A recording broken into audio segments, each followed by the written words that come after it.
तो हेलो दोस्तों, I hope आप सब लोग बढ़िया होंगे। तो आज के इस लेक्चर में डिस्कस करने वाले हम लोग बीएससी फर्स्ट सेम का जो फर्स्ट चैप्टर है जिसका नाम है वेक्टर अलजेब्रा, जिसका हमने थियोरेटिकल पार्ट ऑलरेडी कवर कर लिया है। ठीक है।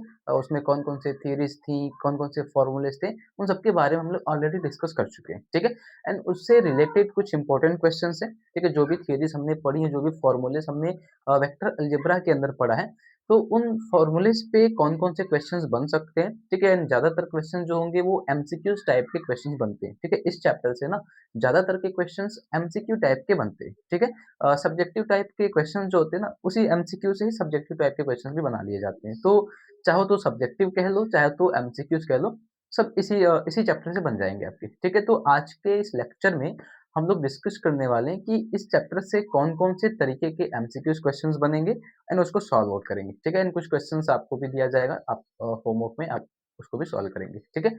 तो चलिए स्टार्ट करते हैं। स्टार्ट करने से पहले एक बात, अगर आपने वेक्टर अलजेब्रा, ठीक है, लेक्चर वाली सीरीज़ अगर आपने नहीं देखी है, मतलब उसके थियरीज़ नहीं पढ़ी है, फॉर्मूलेज़ अगर आपने नहीं पढ़े, तो उसका लिंक आपको डिस्क्रिप्शन बॉक्स में मिल जाएगा, उसको एक बारी देख लेना, तब जाके आपको ये वाली लेक्चर समझ में आने वाली है, ठीक है? क्योंकि आपको अगर फॉर्मूले के बारे में नहीं पता होगा, तो आप उसके न्यूमेरिकल्स नहीं कर पाओगे, ठीक है? तो आज के इस लेक्चर में डिस्कस करने वाले पीवाईक्यूज़ कह सकते हो, या फिर आप उसको एमसीक्यूज़ कह लो, मल्टीपल चॉइस क्वेश्चंस करेंगे। तो मेरे पास एक सीरीज़ है, ठीक है?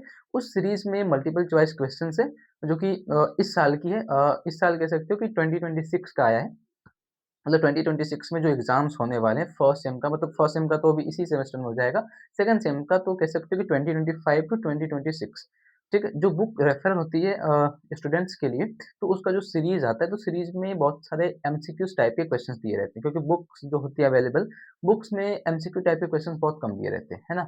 एमसीक्यूज़ क्वेश्चन बहुत कम दिए रहते हैं। एंड सब्जेक्टिव क्वेश्चंस की बात करें तो वो भी बहुत कम ही दिया रहता है। तो सब्जेक्टिव क्वेश्चंस इस चैप्टर से क्या-क्या बन सकते हैं, ठीक है? सब्जेक्टिव कह लो तो सब्जेक्टिव इस चैप्टर से तो आई थिंक ना के बराबर ही बनता है, ठीक है? ज़्यादातर क्वेश्चन इस चैप्टर से एमसीक्यूज़ टाइप के ही बनाए जाते हैं, क्योंकि ये चैप्टर फॉर्मूला बेस्ड है, ठीक है? तो मेरे पास जो सीरीज़ है, उस सीरीज़ से आपको इस चैप्टर्स के एमसीक्यूज़ क्वेश्चंस कराने वाला हूँ, जिसमें हर एक फॉर्मूले के बेस पे हर एक टॉपिक्स को कवर कर लेंगे और हर एक क्वेश्चंस को अटेम्प्ट करेंगे, ठीक है? तो चलिए स्टार्ट करते हैं, और उससे पहले हम लोग एक मतलब इस चैप्टर के फॉर्मूलेस को क्विक रिवीजन करेंगे, ठीक है? चलिए स्टार्ट करते हैं। सबसे पहले बात करी जाए कि इस चैप्टर में कौन-कौन से फ़ॉर्मूले होंगे, ठीक है? तो इस चैप्टर के अगर फ़ॉर्मूलेज़ के बारे में डिस्कस करा जाए, तो सबसे पहली बात जो आती है कि वेक्टर अलजेब्रा नाम का चैप्टर है, एंड इसमें पहली पॉइंट यही रहती है कि वेक्टर क्वांटिटी क्या होती है, ठीक है? एक तो स्केलर क्वांटिटी, एक तो वेक्टर क्वांटिटी, ठीक है? तो स्केलर में आप जानते हो कि मैग्नीट्यूड चाहिए होता है, डायरेक्शन वगैरह का कोई डायरेक्शन नहीं चाहिए होती है, ठीक है?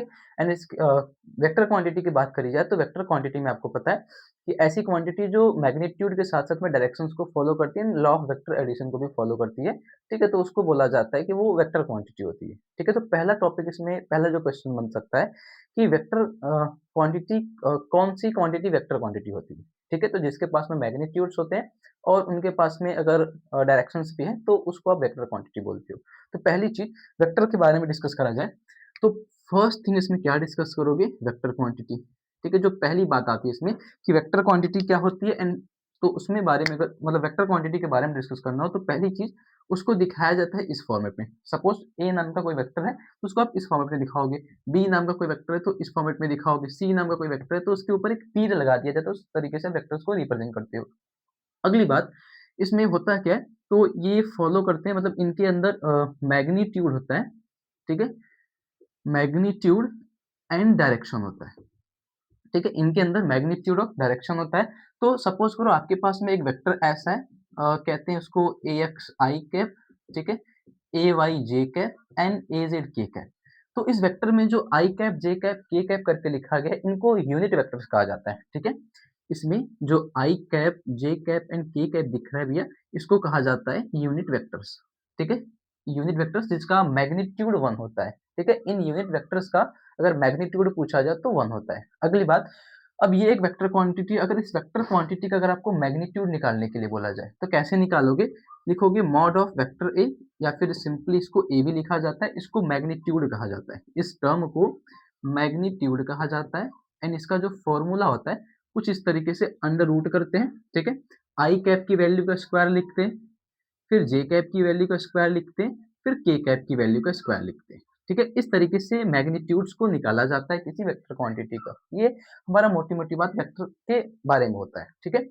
अगली चीज़ वेक्टर से रिलेटेड और सारे फ़ॉर्मूलेज़ होते हैं, जैसे अगर यूनिट वेक्टर की बात करी जाए, ठीक है? फर्स्ट तो ये फ़ॉर्मूला बन जाएगा, सेकंड हम बात करते हैं यूनिट वेक्टर की, ठीक है? जो मोटा-मोटा फ़ॉर्मूलेज़ होंगे उसके बारे में डिस्कस करेंगे क्योंकि टॉपिक्स के बारे में हम लोग ऑलरेडी कवर कर चुके हैं, ठीक है? तो अगली बात अगर हम यूनिट वेक्टर्स की बात करें तो यूनिट वेक्टर्स को नॉर्मली ऐसे दिखाया जाता है कैप लगा के, ठीक है? जैसे आई cap, J cap, K cap लिखा गया ना, तो ज़्यादातर वही होते हैं उनके यूनिट वेक्टर्स जो उनकी डायरेक्शन के बारे में बताता है। यूनिट वेक्टर का काम होता है उनकी डायरेक्शंस को शो करना, ठीक है? तो इसका जो फॉर्मूला होता है, तो सपोज़ आपके पास में ये एक वेक्टर है, ठीक है? इस वेक्टर का आपको यूनिट वेक्टर निकालना है, तो आप ऐसे निकालोगे, यूनिट वेक्टर को ए कैप से दिखाओगे एंड इसका फॉर्मूला होता है vector A divide by mod of vector ए, ठीक है? वेक्टर क्वांटिटी को लिखोगे और उसके मैग्नीट्यूड से उसमें डिवाइड कर दोगे तो उसका यूनिट वेक्टर निकल जाता है, ठीक है? अगली चीज़ यूनिट वेक्टर हो गया तो इसमें एक और चीज़ आती है कोप्लेनर वेक्टर, ठीक है? इसमें एक और चीज़ आएगा कोप्लेनर, ठीक है? तो जब भी आपसे कोप्लेनरिटी की बात करी जाए, कोप्लेनर वेक्टर्स की बात करी जाए तो कोप्लेनर वेक्टर का मतलब होता है वॉल्यूम ऑफ पैरेललोपाइपेड, ठीक है? मतलब उसमें बेसिकली क्या करा जाता है कि अगर आपके पास में कुछ वेक्टर्स क्वांटिटीज़ हैं, जैसे ए, बी, सी करके कुछ वेक्टर्स क्वांटिटीज़ दी गई हैं, कहा जाए कि ये वेक्टर्स क्वांटिटीज़ कोप्लेनर है, तो कोप्लेनर का मतलब होता है इन सारे वेक्टर्स का जो इनिशियल पॉइंट्स होगा या फिर ये वेक्टर्स होंगे, ये सब के सब एक ही प्लेन में आपको देखने को मिलेगा, तो उसको कोप्लेनर कहा जाता है एंड इसको सैटिस्फाई करने का एक तरीका होता है, इस तरीके से एक फॉर्मूला बनाते हैं ए डॉट बी क्रॉस सी करके, ठीक है? अगर इसकी वैल्यू 0 निकाल लेते हो तो कहा जाता है कि जो वेक्टर्स होंगे वो कोप्लेनर होंगे। तो इसका मतलब होता है पता है? इसको एक और नाम देते हैं स्केलर ट्रिपल प्रोडक्ट भी कहा जाता है, ठीक है? इसको ना स्केलर ट्रिपल प्रोडक्ट भी कहते हैं।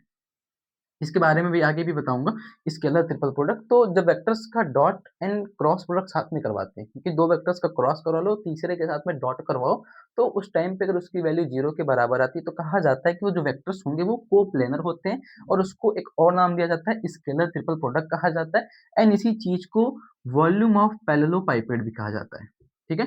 इसको वॉल्यूम कहा जाता है मतलब वॉल्यूम ऑफ पैरेललोपाइपेड, वॉल्यूम ऑफ पैरेललोपाइपेड। ठीक है? इसको ये भी कहा जाता है वॉल्यूम ऑफ पैरेललोपाइपेड मतलब वॉल्यूम दिखाना हो तो इस तरीके से भी दिखाया जाता है एंड इसको रिप्रेजेंट करने का तरीका ऐसा होता है। ठीक है? इस तरीके से रिप्रेजेंट करते हैं इन पूरी चीज़ों को। ठीक है? अगली चीज़ और कौन से फ़ॉर्मूलेज़ हो सकते हैं? तो भैया और फ़ॉर्मूलेज़ होंगे आपके डायरेक्शन कोसाइन्स पे। ठीक है? डायरेक्शन कोसाइन पे आपके फ़ॉर्मूले होंगे।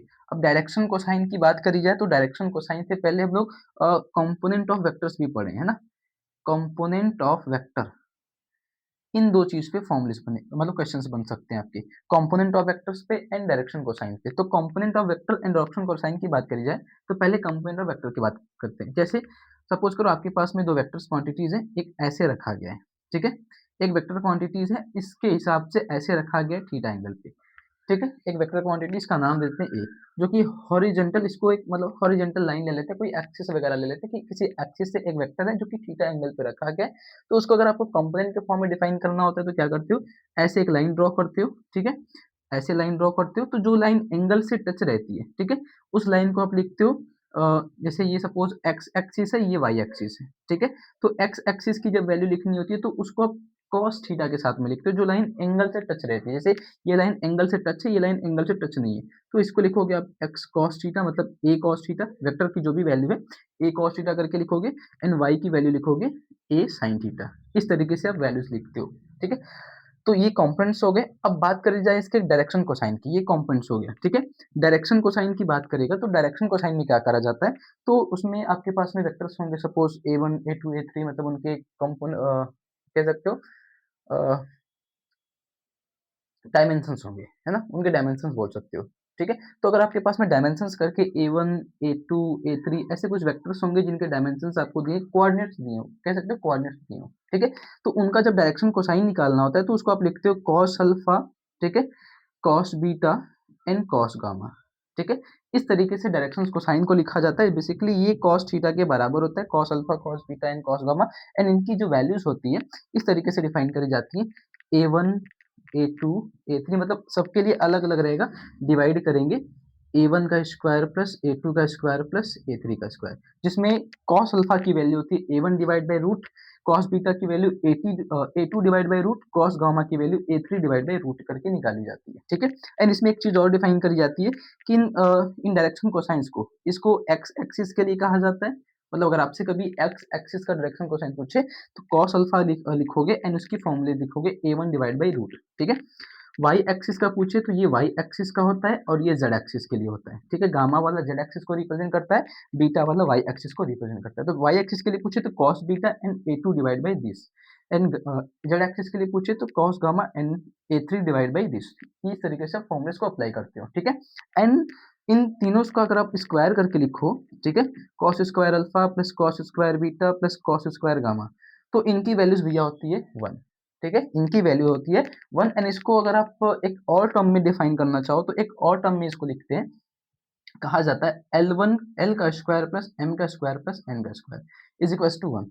मतलब ये जो कॉस अल्फा है, ठीक है, ये कॉस अल्फा, कॉस अल्फा को L भी लिखा जाता है, कॉस बीटा को M लिखा जाता है, कॉस गामा को N करके भी दिखाया जाता है, ठीक है। जब रेशियो के हिसाब से लिखना होता है ना, रेशियो के फॉर्म में, तो रेशियो के फॉर्म में लिखने के लिए कॉस अल्फा को आप L से डिनोट करते हो, कॉस बीटा को आप M से डिनोट करते हो, कॉस गामा को आप N से डिनोट करते हो, तो L square plus M square plus N square equal to 1 एक फॉर्मूला मिलता है, ठीक है। तो ये फॉर्मूलेज आपको डायरेक्शन कोसाइंस में मिलते हैं, ठीक है। अगली बात करी जाए, अब इनके बाद आपको मिलता है कह सकते हो प्रोडक्ट ऑफ वेक्टर्स, ठीक है, जिसमें आपको पहले डॉट प्रोडक्ट सिखाया जाता है, ठीक है, डॉट प्रोडक्ट, फिर उसके बाद आपको मिलता है क्रॉस प्रोडक्ट। तो डॉट प्रोडक्ट में आपको पहले दो वेक्टर्स का डॉट प्रोडक्ट सीखना होता है, फिर दो वेक्टर्स का क्रॉस प्रोडक्ट, उसके बाद ट्रिपल वेक्टर्स का डॉट क्रॉस करना होता है, ठीक है। तो डॉट प्रोडक्ट की बात करी जाए तो डॉट प्रोडक्ट में जैसे होता है फॉर्मूला कि आपके पास में दो वेक्टर्स हैं, तो उनका जब डॉट प्रोडक्ट करोगे तो वो फॉर्मूला क्या बनता है, mod of A mod of B cos theta. ये फॉर्मूला बनता है आपके डॉट प्रोडक्ट का ए डॉट बी, ठीक है। ये डॉट प्रोडक्ट का फॉर्मूला होता है जिसमें आपको एक स्केलर क्वांटिटीज मिलती है, ठीक है। जब भी किसी वेक्टर्स का आप डॉट प्रोडक्ट करवाते हो ना, तो आपको एक स्केलर क्वांटिटी मिलती है, ठीक है। एंड जब क्रॉस प्रोडक्ट करवाते हो तो भी आपको एक वेक्टर क्वांटिटी मिलती है, ठीक है। अगली चीज, अगर आपसे पूछा जाए कि इस वेक्टर क्वांटिटी का आपको एंगल बता दो, जैसे अगर आपके पास में दो वेक्टर्स हैं ए एंड बी, तो दो वेक्टर्स के लिए अगर आपको एंगल फाइंड आउट करना हो, angle for two vectors, angle for two vectors, ठीक है। अगर आपके पास में दो वेक्टर्स हैं ए एंड बी नाम से एंड उसका एंगल डिफाइन करना हो, तो एंगल कैसे डिफाइन करोगे, cos theta is equal to लिखोगे ए डॉट बी, ठीक है, divide by mod of vector A mod of vector B. इस तरीके से आप किसी भी वेक्टर्स का कह सकते हो कि एंगल निकालना, वेक्टर्स के बीच का एंगल निकालना, तो cos theta is equal to बस इसी से डिवाइड कर दो, इधर हो जाएगा, आपको एंगल फाइंड आउट कर लोगे, ठीक है। एंड मैग्नीट्यूड्स तो निकालना जानते हो, इस तरीके से आप मैग्नीट्यूड्स निकाल सकते हो, ठीक है, जो भी वेक्टर दिया रहेगा।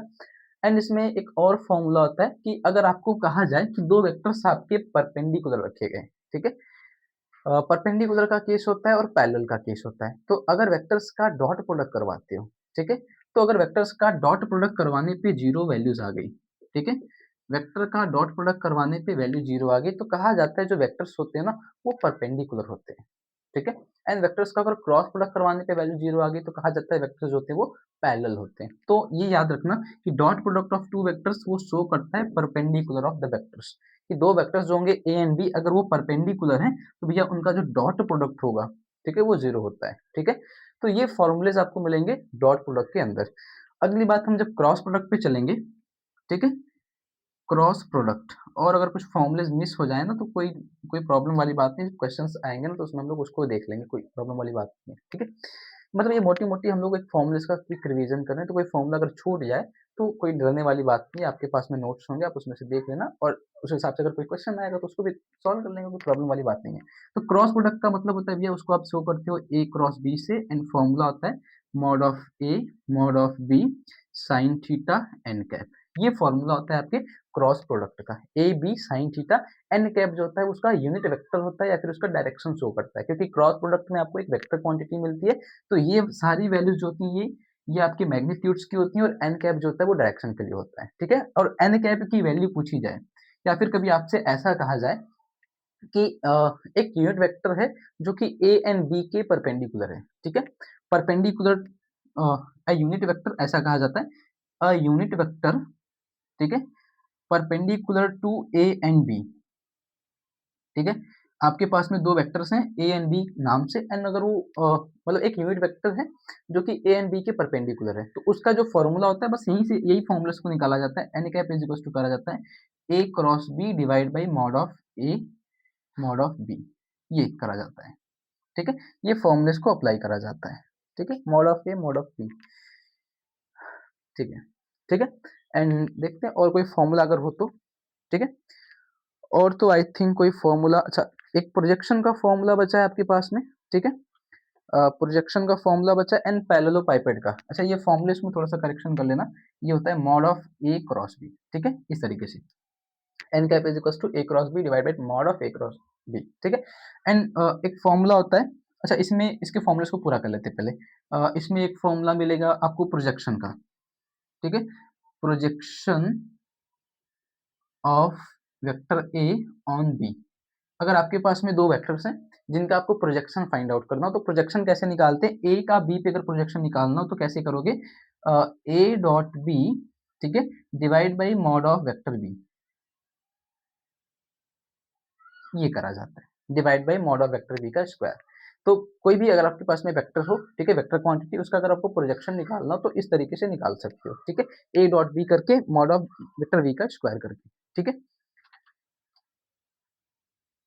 चलो और अच्छा इनको, हाँ जगह तो है ना, इधर लिखते हैं। और अगर आपसे पूछे कभी एरिया ऑफ पैरेललोग्राम, ठीक है, एरिया ऑफ पैरेललोग्राम, पैरेललोग्राम, ठीक है, अगर आपसे एरिया ऑफ पैरेललोग्राम का पूछे, ठीक है, तो कभी भी area of parallelogram side by side निकालना हो तो उसका फॉर्मूला होता है mod of A cross B करके।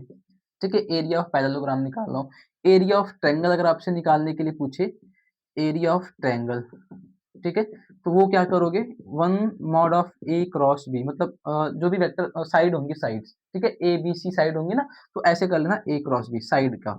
ठीक है, mod of A cross B करके, तो साइड्स का मॉड निकाल लेना, क्रॉस प्रोडक्ट करा के मॉड निकाल लेना, तो हाफ से डिवाइड कर लेना, तो एरिया ऑफ ट्रायंगल्स निकल जाएंगे। ठीक है, एंड एक चीज और, एक लास्ट चीज बची है इसमें, वेक्टर्स का, 2 वेक्टर्स का डॉट प्रोडक्ट हो गया, एंड 3 वेक्टर्स का स्केलर ट्रिपल प्रोडक्ट हमने इधर पे लिख दिया है कि स्केलर ट्रिपल प्रोडक्ट आएगा भैया तो क्या करोगे, 2 वेक्टर्स का क्रॉस कराएंगे, तीसरे के साथ में डॉट कराएंगे। और जब ट्रिपल प्रोडक्ट की बात करते हैं, ठीक है, vector triple product, vector triple product, ठीक है, तो जब वेक्टर ट्रिपल प्रोडक्ट की बात करते हैं तो उसमें क्या लिखा जाता है, तो उसमें फॉर्मूला होता है ए क्रॉस बी क्रॉस सी, ये फॉर्मूला बनाते हैं। ठीक है, ए क्रॉस बी क्रॉस सी, ये ट्रिपल प्रोडक्ट का फॉर्मूला होता है। एंड इस फॉर्मूले को डिराइव कैसे करते हैं, लिखा जाता है ए क्रॉस सी, मतलब ए डॉट सी ऐसे लिखा जाता है। ठीक है, डॉट बी माइनस करा जाता है A dot B dot C, इस तरीके से। ठीक है, ये फॉर्मूलेस लिखे जाते हैं। तो इसमें आप आगे पीछे कुछ भी कर सकते हो, कोई सा भी टर्म्स आगे पीछे करके ले सकते हो, कोई प्रॉब्लम नहीं है। तो इसमें करा क्या जाता है, 2 का डॉट एंड तीसरे के साथ में डॉट, फिर माइनस करके, फिर 2 का डॉट एंड तीसरे के साथ में डॉट करके ये माइनस करा जाता है। तो इस तरीके से आप इनके फॉर्मूलेस बना सकते हो वेक्टर ट्रिपल प्रोडक्ट्स के। ठीक है, तो ये सारे इसके कैलकुलेशंस है, मतलब इस चैप्टर्स में लगभग ये सारे फॉर्मूलेज आपको मिलने वाले हैं। ठीक है, मोटी मोटी ये फॉर्मूलेज होंगे, इन पे आपको क्वेश्चंस करने इस साल के सिलेबस के हिसाब से। ठीक है, एंड इसमें कुछ क्वेश्चंस बनेंगे रिफ्लेक्शंस ऑफ कोऑर्डिनेट्स, ठीक है, इन्वर्जन ऑफ कोऑर्डिनेट्स, तो उनके क्वेश्चंस मैंने लेक्चर्स में ही करा दिए थे। तो उनके क्वेश्चंस अगर आएंगे तो लेक्चर्स में मैंने करा दिए, उनको आप वहीं से देख लेना। उन पे क्वेश्चन सीरीज में नहीं दिया है, बैक ईयर्स के क्वेश्चंस में भी नहीं पूछा है। ठीक है, मतलब प्रीवियस ईयर्स के क्वेश्चंस पेपर्स अगर देखा जाए तो उनमें जो एमसीक्यूज टाइप के क्वेश्चंस आते थे, ठीक है, उनमें भी मतलब एमसीक्यूज या सब्जेक्टिव के जो भी क्वेश्चंस आते थे, उनमें कभी भी इन्वर्जन या फिर कह सकते हो पैरिटी ट्रांसफॉर्मेशन, ठीक है, इन सब पे कभी क्वेश्चंस नहीं पूछा है। ठीक है, तो उन रिफ्लेक्शन ऑफ कोऑर्डिनेट्स, तो इन पे कभी क्वेश्चंस नहीं पूछा, तो उनका टेंशन ना लेना। अगर उस पे क्वेश्चन आएगा भी तो अगर आपने लेक्चर देखा होगा तो हमने उसमें कराया है, आसान से आराम से कर लोगे। फिलहाल इन सब टॉपिक्स पे आपके क्वेश्चंस बनने वाले हैं इस साल, मतलब इस साल जो पेपर होगा एमसीक्यू का। ठीक है, इन सब टॉपिक्स पे क्वेश्चन बनते हैं। तो ज्यादातर क्वेश्चंस कहाँ से बनते हैं पता है, ये डॉट एंड क्रॉस प्रोडक्ट से बनाते हैं। बस डॉट एंड क्रॉस प्रोडक्ट से ज़्यादातर क्वेश्चन बनते हैं। तो इस चैप्टर से ज़्यादातर क्वेश्चंस आपको डॉट एंड क्रॉस प्रोडक्ट से मिलेंगे। तो और भी क्वेश्चन जो मिलेंगे तो इन सब टॉपिक्स पे आपके क्वेश्चंस होने वाले हैं जिसपे हम लोग कवर करेंगे। तो इनको आप नोट करो, तो फिर हम लोग क्वेश्चंस को स्टार्ट करेंगे। ठीक है, इनको आप एक बार नोट कर लो, तो फिर क्वेश्चंस को स्टार्ट करते हैं। ठीक है,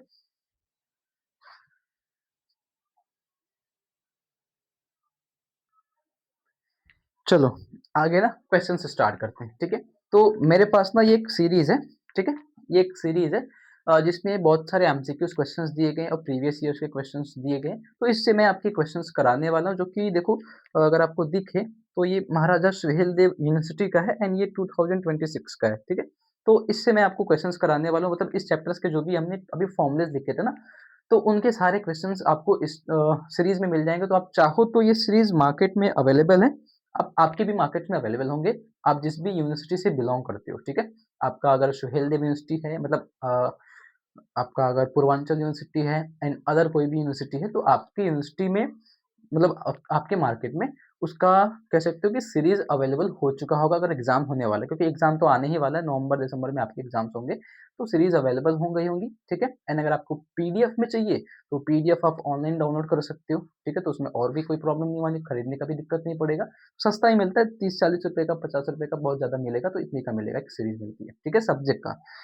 तो आप चाहो तो सीरीज ले सकते हो, नहीं तो मैं तो हूँ करवा ही रहा हूँ क्वेश्चंस, तो प्रैक्टिस करते रहना बस, ठीक है। तो इसी से क्वेश्चंस कराने वाला हूँ, तो इसमें स्टार्ट करेंगे सबसे पहले। देखो आज का जो टॉपिक है ना, उसमें हम लोग सिर्फ एमसीक्यूज डिसाइड करेंगे एंड इंपॉर्टेंट क्वेश्चंस तो इससे वही होंगे जो भी इंपॉर्टेंट क्वेश्चंस होंगे, या फिर जो कह सकते हो जो एमसीक्यूज हैं, वही सब कुछ इसी में मिल जाएगा आपको, ठीक है। तो चलिए स्टार्ट करते हैं। सबसे पहला जो इसमें क्वेश्चन दिया है, ठीक है, इसमें सबसे पहला क्वेश्चन आपको क्या है, फर्स्ट क्वेश्चन दिया है, अ वेक्टर क्वांटिटी हैव, ठीक है। ऑप्शन है इसका, ऑप्शन दिया है ओनली मैग्नीट्यूड, ओनली मैग्नीट्यूड, ठीक है। ऑप्शन बी दिया है ओनली डायरेक्शन, ऑप्शन सी दिया है both magnitude and direction, magnitude and direction, ठीक है। एंड ऑप्शन डी दिया है नन ऑफ दीज, ठीक है। ये ऑप्शन है। तो फर्स्ट क्वेश्चन आपका जो है ये है कि ए वेक्टर क्वांटिटी आपके पास में, उस वेक्टर क्वांटिटी के बारे में पूछ रहा है भैया कि इनमें से कौन सा वाला ऑप्शन चाहिए। अगर आप अभी अभी हमने जस्ट रिवाइज भी करा था, तो हमने पहले ही वेक्टर क्वांटिटी के बारे में डिस्कस करा था कि जब कोई वेक्टर क्वांटिटी होती है तो वेक्टर क्वांटिटी उसको बोलते हैं जिसके पास में मैग्नीट्यूड होता है और डायरेक्शन होता है, ठीक है। उसी चीज को हम लोग वेक्टर क्वांटिटी भी बोलते हैं और उसी चीज को हम लोग मैग्नीट्यूड भी बोलते हैं, ठीक है। तो जो फर्स्ट ऑप्शन देखो तो सीधा सीधा पता चल रहा है, ऑप्शन नंबर सी इसका करेक्ट मिलेगा आपको, ठीक है। ऑप्शन सी जो होगा ये इसका करेक्ट आंसर होगा। तो आप चाहो तो इसको सॉल्व सॉल्व क्या करना, सीधे सीधे पता चल रहा है भाई, थोड़ा सा दिमाग लगा लेना, है ना। चलो अगले क्वेश्चंस की तरफ बढ़ते हैं। तो इसका जो अगला क्वेश्चन आपको मिलने वाला है, ठीक है। अगले क्वेश्चन में आपको दिया, आपके पास में एक वेक्टर है, ठीक है। क्वेश्चन है a vector, vector A makes a angle, makes a angle theta with horizontal, ठीक है, विथ द हॉरिजॉन्टल, हॉरिजॉन्टल, ठीक है। then its rectangular component, then its rectangular components are, components are, ठीक है। इसके रेक्टेंगुलर कंपोनेंट्स के बारे में पूछ रहा है, ऑप्शन आपको दिया है, अभी क्वेश्चन समझाऊंगा, ठीक है। पहले क्वेश्चन लिखते चलते हैं, A cos theta, A sine theta, ठीक है। ऑप्शन बी आपके पास में है भैया A tan theta and A cot theta, cot theta. Option C आपको दिया है A sec theta and A cosec theta, ठीक है ना। ऑप्शन डी दिया है A sine theta and A cosec theta. चलो क्वेश्चन सुनो, क्वेश्चन क्या कह रहा है मेरे भाई कि एक वेक्टर क्वांटिटी है, ठीक है। वो वेक्टर क्वांटिटी क्या करती है, एक एंगल थीटा फाइंड आउट करती है विद द हॉरिजॉन्टल। हॉरिजॉन्टल का मतलब होता है, सपोज करो ये हॉरिजॉन्टल लाइन है, ठीक है, ये वर्टिकल लाइन होती है, ये हॉरिजॉन्टल लाइन होती है। तो कह रहा है कि एक वेक्टर क्वांटिटी है जो हॉरिजॉन्टल से थीटा एंगल मेक्स करती है। तो सपोज करो एक वेक्टर है ए जो कि हॉरिजॉन्टल से यह थीटा एंगल बनाती है, बन गया, ये हॉरिजॉन्टल लाइन, ये आपकी थीटा एंगल। तो पूछ क्या रहा है तुमसे कि देन इट्स रेक्टेंगुलर कंपोनेंट, इसका रेक्टेंगुलर कंपोनेंट क्या होगा। तो रेक्टेंगुलर कंपोनेंट मतलब समझते हो, इसका रेक्टेंगुलर कंपोनेंट बताना है। तो सुनो सीधी सीधी बात, कंपोनेंट पूछा है तुमसे, रेक्टेंगुलर कंपोनेंट पूछा है, तो रेक्टेंगुलर का मतलब ये वाली साइड का कंपोनेंट पूछा है, मतलब कोई सा भी साइड हो तो कंपोनेंट ही बताना है। अब करना क्या होगा, इसके कंपोनेंट्स को डिफाइन कर लो, तो जानते हो इसको कंपोनेंट्स कैसे डिफाइन करना होता है, इस तरीके से कंपोनेंट्स बना लो। तो कंपोनेंट जब बनाओगे तो जो एंगल जो लाइन, ठीक है, एंगल से टच रहती है उसको आप cos थीटा से लिखते हो, एंड जो नहीं टच रहती है उसको आप sin थीटा से लिखते हो, ठीक है। And this is vector A के लिए आप निकालने वाले हो, तो a cos थीटा एंड ये a sin थीटा, ठीक है, ये आपके वेक्टर के कंपोनेंट बनेंगे। अब ऑप्शन क्या दिया है तुमको, अब पूछा है कि इनमें से कौन सा वाला ऑप्शन सही है। अब आप कंपोनेंट अगर डिफाइन करने आता तो अच्छी बात है, ठीक है, इस तरीके से कंपोनेंट डिफाइन कर लेना। अब इसमें देखो एक कंपोनेंट आपके पास में a sin थीटा है और एक कंपोनेंट आपके पास में a cos थीटा है। ऑप्शन चेक करो, first a cos theta a sin theta match कर रहा है तो करेक्ट ऑप्शन ये होगा, बाकी चेक करने की जरूरत भी नहीं है। और चेक करो तो tan theta sec theta cosec theta, तो जाहिर सी बात है गलत होने वाला है, क्योंकि हमारे पास में जब कंपोनेंट ऑफ ए वेक्टर निकालते हैं तो उसमें sin theta and cos theta के अलावा कुछ भी नहीं मिलता है, ठीक है, sin थीटा मिलता है cos थीटा मिलता है, ठीक है, बहुत करेगा गामा के फॉर्म में मिलेगा, तो इसके अलावा नहीं मिलने वाला, tan वगैरह कुछ नहीं मिलेगा, ठीक है। तो ये कंपोनेंट्स में डिफाइन करेंगे। तो ये आपके मोटा मोटा दो क्वेश्चन हो गए स्टार्टिंग के। अगले क्वेश्चन की तरफ बढ़ते हैं। तो भैया अगला क्वेश्चन क्या है इसका, तो इसमें अगला क्वेश्चन आपको दिया है, पूछ रहा है, ऐसे ही बता देता हूँ, ठीक है। Two vectors are said to be equal if they have, पूछ रहा है कि आपसे दो वेक्टर्स इक्वल कब होते हैं। तो ऑप्शन है equal magnitude, same direction, equal magnitude and same direction, and none of this. तो दो वेक्टर्स आपके बराबर इक्वल वेक्टर्स कब होते हैं, तो इक्वल वेक्टर्स तब होते हैं जब मैग्नीट्यूड्स बराबर हो और डायरेक्शन सेम हो, ठीक है। जब वेक्टर्स के मैग्नीट्यूड एंड डायरेक्शन सेम हो तो उसको आप इक्वल वेक्टर बोलते हो। तो ऐसे तो आराम से कर लोगे, ठीक है। चलो अगला, अच्छा अच्छा क्वेश्चन है, अगला जो क्वेश्चन है ना वो बढ़िया है, इसके बाद वाला क्वेश्चन। अच्छा एक चीज और, इनके नोट्स ना आप यहीं से बना लेना, क्योंकि इनके नोट्स आपको प्रोवाइड नहीं हो पाएंगे, तो आपको नोट्स इनके यहीं से बनाने पड़ेंगे, ठीक है। तो इनके नोट्स आप यहीं से बनाते चलिएगा, ठीक है, साथ साथ में अगर लिखना हो तो साथ साथ में लिखते चलना, लेक्चर्स को देखते जाओ, साथ साथ में लिखते जाओ, एंड सॉल्व करने का आपको टाइम दूंगा, सॉल्व भी करते रहना, जो क्वेश्चन सॉल्व करने के लिए होगा मैं आपको टाइम दूंगा, आप सॉल्व करना, फिर उसके बाद नहीं आएगा तो मैं करवाता जाऊंगा, ठीक है। चलो अगला क्वेश्चन है हमारे पास में, थर्ड क्वेश्चन है, mod of a plus B equals to mod of a minus b, ये क्वेश्चन है।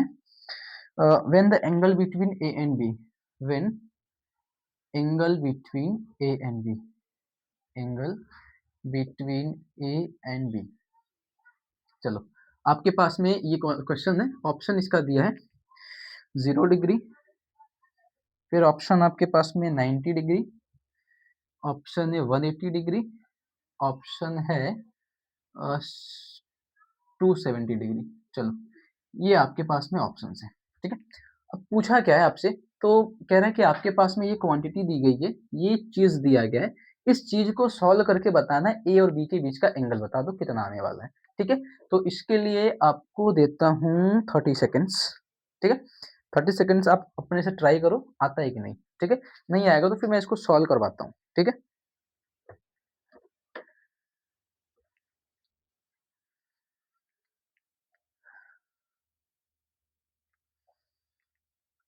देखो हिंट दे देता हूँ इसको करने का, कैसे करोगे, तो करने के लिए सिंपल क्या करो, दोनों साइड का स्क्वायर कर लेना, दोनों साइड्स का ना स्क्वायर करके सॉल्व करो, आराम से हो जाएगा, ठीक है। एंड जो क्वेश्चंस नहीं आएंगे, ठीक है, जो समझ में नहीं आए होंगे उनको एक बार रिपीट करना तो अच्छे से आ जाएगा, ठीक है। और बाकी जो नहीं आएंगे तो मैं तो सारे क्वेश्चंस का आंसर तो मैं बताने ही वाला हूँ, ठीक है। तो पहले कुछ टाइम आपको दूंगा कि आप सॉल्व कर पाओ, ट्राई करना पहले अपने से सॉल्व करने का, सॉल्व हो रहा है कि तुमसे नहीं हो रहा है, ठीक है। चलो इसको सॉल्व करते हैं। जैसे आपको क्या करना है, ये दिया है क्वांटिटी a प्लस बी करके दिया है, इक्वल्स टू दिया है a माइनस बी करके, ये आपको क्वेश्चन दिया है, ठीक है। अब पूछ रहा है a एंड b के बीच का एंगल बता दो, तो जब भी ऐसा क्वेश्चन दिखे ना इक्वल वाली साइन वाला, तो सबसे पहला काम उसको सेपरेट करने का ट्राई करना। तो सेपरेट तो करोगे तो a plus B a minus B cancel out, a कुछ तो बचेगा, तो उसमें कोई लेना देना नहीं बचेगा। तो ऐसे क्वेश्चंस को और कैसे सॉल्व कर सकते हो, दोनों साइड का स्क्वायर कर लो, तो स्क्वायर ऑन बोथ साइड, ठीक है, स्क्वायर ऑन बोथ साइड्स। तो दोनों साइड्स का जब स्क्वायर करोगे तो क्या हो जाएगा, mod of A plus mod of B and mod of A minus mod of B का स्क्वायर, होल स्क्वायर करना। तो स्क्वायर करने का मतलब समझते हो ना, ए प्लस बी का whole square, A minus B का होल स्क्वायर, तो ये होता है ए का स्क्वायर, ठीक है, मॉड ऑफ बी का स्क्वायर, एंड क्या हो जाएगा टू ए बी कॉस हाँ ए बी, ठीक है, टू ए प्लस बी ये बनेगा। चलो एंड इसको सॉल्व करेंगे तो वेक्टर ए का स्क्वायर प्लस वेक्टर बी का स्क्वायर एंड माइनस का टू ए बी होता है। ठीक है, मैं मॉडुलस इसलिए लगा के चल रहा हूँ क्योंकि आपको इधर ब्रैकेट के पहले ही मॉडुलस दे दिया है। अगर मॉडुलस नहीं दिया रहता तो मैं डायरेक्टली ए बी करके लिखता, ठीक है, वेक्टर वेक्टर करके लिखता, पर मॉडुलस दिया इसलिए मॉडुलस के फॉर्म में इसको सेपरेट करने वाला हूँ। ठीक है, अगली बात, सेपरेट करोगे तो ये हो जाएगा ए, ठीक है, ए स्क्वायर, सीधे सीधा एक काम करो, A square B square cancel out कर दो, काम खत्म हो जाएगा। ठीक है, ये और ये सेम सेम थिंग से इक्वल का साइन है तो कैंसिल आउट हो जाएंगे आराम से। इनको एक साइड लेके आओ तो ये हो जाएगा 4ab, ठीक है, 4a.b इज इक्वल टू 0। इस तरीके से इनको जब अलग अलग करोगे तो इस तरीके से मिलेंगे, ए बी ए बी। ठीक है भैया, चलो अब ए डॉट बी का जो फॉर्मूला होता है, आप जानते हो ए डॉट बी बराबर क्या होता है? अगर आपको याद हो तो देखो, इसको और सेपरेट करो तो ये खत्म हो जाएगा, इसकी कहानी तो खत्म हो जाने वाली है। ठीक है, ए डॉट बी बराबर 0 हो जाएगा। तो आपको याद होगा एंगल निकालने का मैंने अभी भी फॉर्मूला बताया था। ए डॉट बी को आप ऐसा लिख सकते हो, mod of A mod of B cos theta करके इक्वल्स टू 0। अगर डॉट प्रोडक्ट वाला चीज मिले तो उसको आप डॉट करके लिख सकते हो एंड इस चीज को सेपरेट करोगे, इसको उस साइड भेजो तो 0 हो जाएगा एंड कॉस थीटा की वैल्यू मिलेगी आपको 0 करके। ठीक है, सिंपली क्या करना, इनको स्क्वायर करके तोड़ना, तोड़ने के बाद ये वैल्यूज मिलेंगी, इन वैल्यूज को जोड़ देना तो 4ab मिलेगा। ab को और सेपरेट करोगे तो a डॉट बी का फॉर्मूला लगा सकते हो डॉट प्रोडक्ट वाला। ठीक है, तो डॉट प्रोडक्ट का फॉर्मूला होता है ab cos theta and ab को उधर भेजो 0 हो जाएगा, खत्म हो जाएगा, क्योंकि डिवाइड करेगा 0 में तो कोई फर्क नहीं पड़ने वाला। तो cos थीटा की वैल्यू 0। अब cos थीटा की कौन सी वैल्यू 0 होती है ये ट्राई करो, cos की कौन सी वैल्यू 0 होती है? तो cos की 90 वाली वैल्यू 0 होती है, 0 वाली वैल्यू 1 होती है। मतलब cos 90 पे अगर देखोगे तो cos theta is equal to cos 90, cos 90 पे cos की वैल्यू 0 होती है, तो cos से cos कैंसिल आउट, तो ये थीटा की वैल्यू मिल जाएगी 90 डिग्री। मतलब आपका जो आंसर होने वाला है भैया वो सेकंड ऑप्शन। ठीक है, तो जिसका भी सेकंड ऑप्शन आया होगा भैया कॉन्ग्रेचुलेशन, आपने क्वेश्चन सॉल्व करने आता है ना, आप क्वेश्चंस को आराम से सॉल्व आउट कर सकते हो। ठीक है, चलो तो इस क्वेश्चन का आंसर जो आएगा थीटा की वैल्यू 90 डिग्री। और एक चीज इंटरेस्टिंग थिंग मैं बताता हूँ आपको, ये जो क्वेश्चन है ना, जब मैं अपने ग्रेजुएशन का एग्जाम दे रहा था फर्स्ट सेम का, तो उस टाइम पे ये क्वेश्चन सब्जेक्टिव में आया था, 1 मार्क्स का। 1 मार्क्स का ये क्वेश्चन आया था कि भैया ये क्वांटिटीज है, find the angle between A and B, ऐसे आया था, find the angle between A and B, subjective में आया था। क्योंकि हम लोग के टाइम पे ना सब्जेक्टिव क्वेश्चन चलते थे। अभी तो इस साल से आपके मल्टीपल चॉइस हो गए, किसी किसी का मल्टीपल हो गया, किसी किसी का नहीं हुआ है, तो जिनके नहीं हुए हैं तो ऐसे सब्जेक्टिव्स भी आएंगे तो ऐसे ही आएंगे, तो आपको ऑप्शंस नहीं दिए होंगे। सब्जेक्टिव में आएगा तो ऑप्शंस नहीं दिया रहेगा, मल्टीपल में आएगा तो ऑप्शन दिया रहेगा, तो बस करेक्ट करना रहेगा। ठीक है, सॉल्व करो और करेक्ट करो। तो ये क्वेश्चंस मेरे एग्जाम में आया था, जो कि कह सकते हो प्रीवियस ईयर का क्वेश्चन है। और भी बहुत सारे क्वेश्चंस मिलेंगे जो मैं आपको बताता चलूंगा। ठीक है, मैंने जब एग्जाम दिया था तो कौन कौन से क्वेश्चंस मिले थे। ठीक है, चलो ये हो गया, तो अब अगले क्वेश्चंस की बारी आती है। अगला क्वेश्चन है क्वेश्चन नंबर 4। ठीक है, क्वेश्चन 4 पूछा है, a unit vector a unit vector is expressed as एक यूनिट वेक्टर है। ठीक है, उसको किस तरीके से एक्सप्रेस करा जाता है? ऑप्शन आपके पास में है ए डॉट ए, ठीक है, ऑप्शन बी है ए डिवाइड बाई ये, ऑप्शन सी है A divide by N, option D है नॉन ऑफ दीज। ठीक है, ये क्वेश्चन है। अब पूछ रहा है आपसे कि बता दो भैया इनमें से कौन सा वाला ऑप्शन सही है। ठीक है, इनमें से कौन सा वाला ऑप्शन सही है पूछ रहा है। एक यूनिट वेक्टर को किस तरीके से डिफाइन करा जाता है? तो अगर आपको याद हो तो यूनिट वेक्टर को कैसे डिफाइन करते हैं? यूनिट वेक्टर का मतलब होता है वेक्टर क्वांटिटी को उसके मैग्नीट्यूड से डिवाइड कर दो, है ना। वेक्टर क्वांटिटी को उसके मैग्नीट्यूड से डिवाइड कर दो तो वो आपकी यूनिट वेक्टर के फॉर्म में तैयार हो जाएगी। तो कौन सा वाला ऑप्शन सही होगा अगर इसमें पूछा जाए तो? यूनिट वेक्टर है तो भैया ध्यान दोगे तो ये वाला ऑप्शन सही है। ठीक है, option number B, vector quantity को उसके मैग्नीट्यूड से डिवाइड करा गया है, तो वेक्टर क्वांटिटी को अगर उसके मैग्नीट्यूड से डिवाइड करोगे तो वो आंसर आपका सही आएगा यूनिट वेक्टर के केस में, क्योंकि इसका फॉर्मूला ही वही होता है। अभी हमने जस्ट जब फॉर्मूला का रिकैप कर रहे थे तो उसमें आपको मिला भी था। ठीक है, तो इनको नोट करो, फिर अगले क्वेश्चंस की तरफ चलते हैं, है ना। अगर आपको नोट करना है तो आप चाहो तो स्क्रीनशॉट लेके नोट्स कर सकते हो। ठीक है। चलो अगला जो क्वेश्चन हमारे पास में है, हमारे पास में 4 क्वेश्चंस हुए थे, तो 5वें क्वेश्चंस की बारी है, ठीक है। अब अगला क्वेश्चन हमारे पास में कि इफ अ कोऑर्डिनेट क्वेश्चन है, इफ कोऑर्डिनेट, ठीक है, coordinates of A point in space, of A point in space is XYZ, find its position vector. हाँ, एक चीज आपको बताना भूल गया था मैं, पोजीशन वेक्टर वाली चीज। तो चलो अभी हो जाएगा, अब तो क्वेश्चन आ ही गया तो हो ही जाएगा। फाइंड इट्स पोजीशन वेक्टर, तो ये आपको ऑप्शंस दिया है XI cap, YJ cap and ZK cap. Option first है। ऑप्शन सेकंड आपको दिया है XI cap, YJ cap, ZK cap is equal to vector R। Option C दिया है vector R is equal to XI cap, YJ cap and ZK cap. And option D आपको दिया है मेरे भाई, क्या है option D, R is equal to XI cap, YJ cap and, अच्छा ये दिया है, ये आपको क्वेश्चन दिया है, ठीक है। आपके पास में कोऑर्डिनेट सिस्टम है, कह रहा है कि कोऑर्डिनेट सिस्टम के अंदर आपके पास में एक स्पेस है जिसका कोऑर्डिनेट आपको दिया है XYZ करके, ठीक है। तो आपसे पोजीशन वेक्टर फाइंड आउट करने के लिए कह रहा है। देखो पोजीशन वेक्टर कैसे फाइंड आउट करते हैं, तो सपोज करो ये स्पेस है एक्स एंड वाई नाम का आपके पास में एक स्पेस है, ठीक है। उस स्पेस में आपके पास में कुछ एक पॉइंट है P, उस पॉइंट P का कोऑर्डिनेट है XYZ। तो XYZ 3 कोऑर्डिनेट्स दिए गए, मतलब आपके पास में Z एक्सिस भी होने वाली है, ठीक है। ये इसका मतलब ये है। तो 3 पॉइंट्स है XYZ, मतलब आपको कोऑर्डिनेट्स दिए गए हैं, ठीक है। अब कोऑर्डिनेट से पूछ रहा है उसका पोजीशन वेक्टर फाइंड आउट करो। तो पोजीशन वेक्टर कैसे फाइंड आउट करते हैं, पहले काम होता है कि आप उसके सेंटर से उसको मिला लो एंड उसको डिनोट करते हैं वेक्टर R से। ये होता है पोजीशन वेक्टर। एंड फॉर्मूला क्या बनाते हैं, vector R is equal to X के डायरेक्शन में कितना वैल्यू है, तो x होता है। एंड x का जो यूनिट वेक्टर होता है वो i कैप होता है। y के डायरेक्शन में कितनी वैल्यू है उसको लिखो, तो y की डायरेक्शन में y, z की डायरेक्शन में z, वो वैल्यूज देके रखा है, ठीक है। उसका मतलब वही होता है। तो y की डायरेक्शन में j कैप लिखते हैं, z की डायरेक्शन में k कैप लिखते हैं। ये फॉर्मूला बनता है हमारे पास में यूनिट पोजीशन वेक्टर का, ठीक है। अब ऑप्शन मिला लो, कोऑर्डिनेट्स आपके पास में XYZ, position vector XI cap plus y cap, YJ cap and z cap.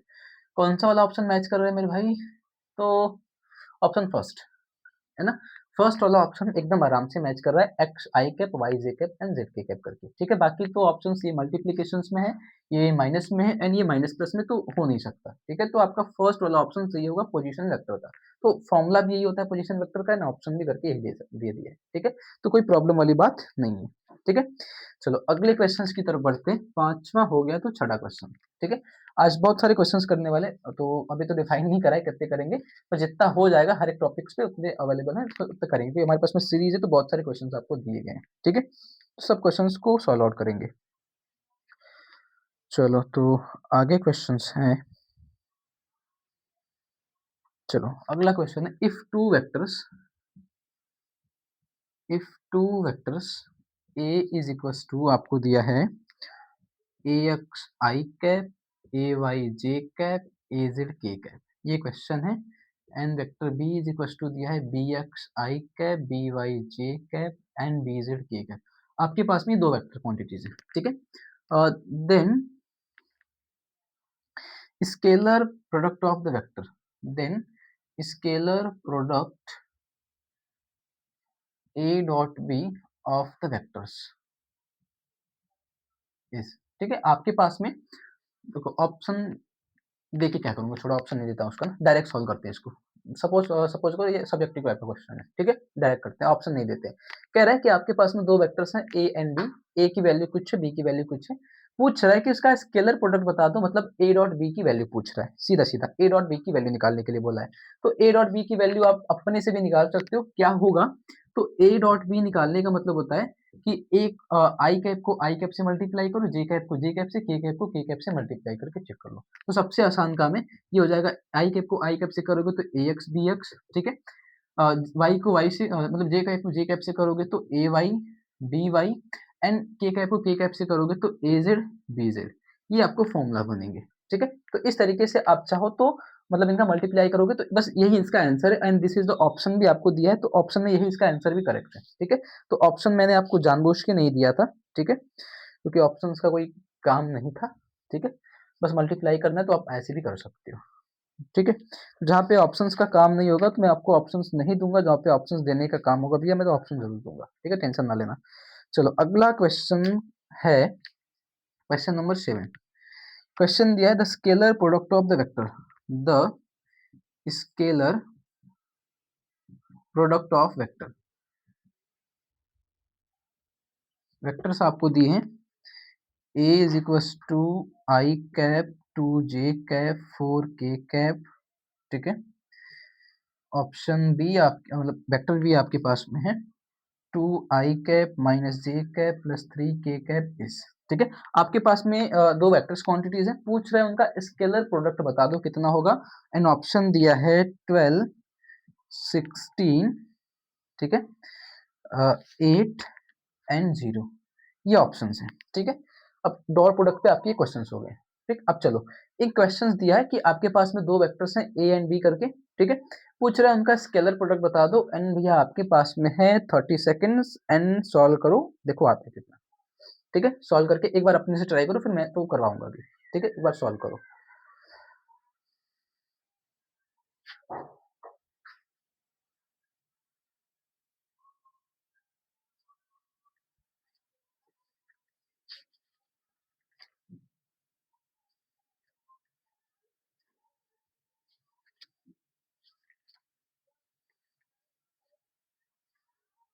अच्छा स्केलर ट्रिपल प्रोडक्ट का मतलब यही वाला काम करना है, A dot B find out करना है, ठीक है? स्केलर पूछेगा स्केलर प्रोडक्ट तो A dot B, vector product पूछेगा तो ए क्रॉस बी करना होता है, ठीक है? तो आपको इनका डॉट प्रोडक्ट करके निकालना है, बताना है कितना आने वाला है, तो करो देखो कितना आएगा।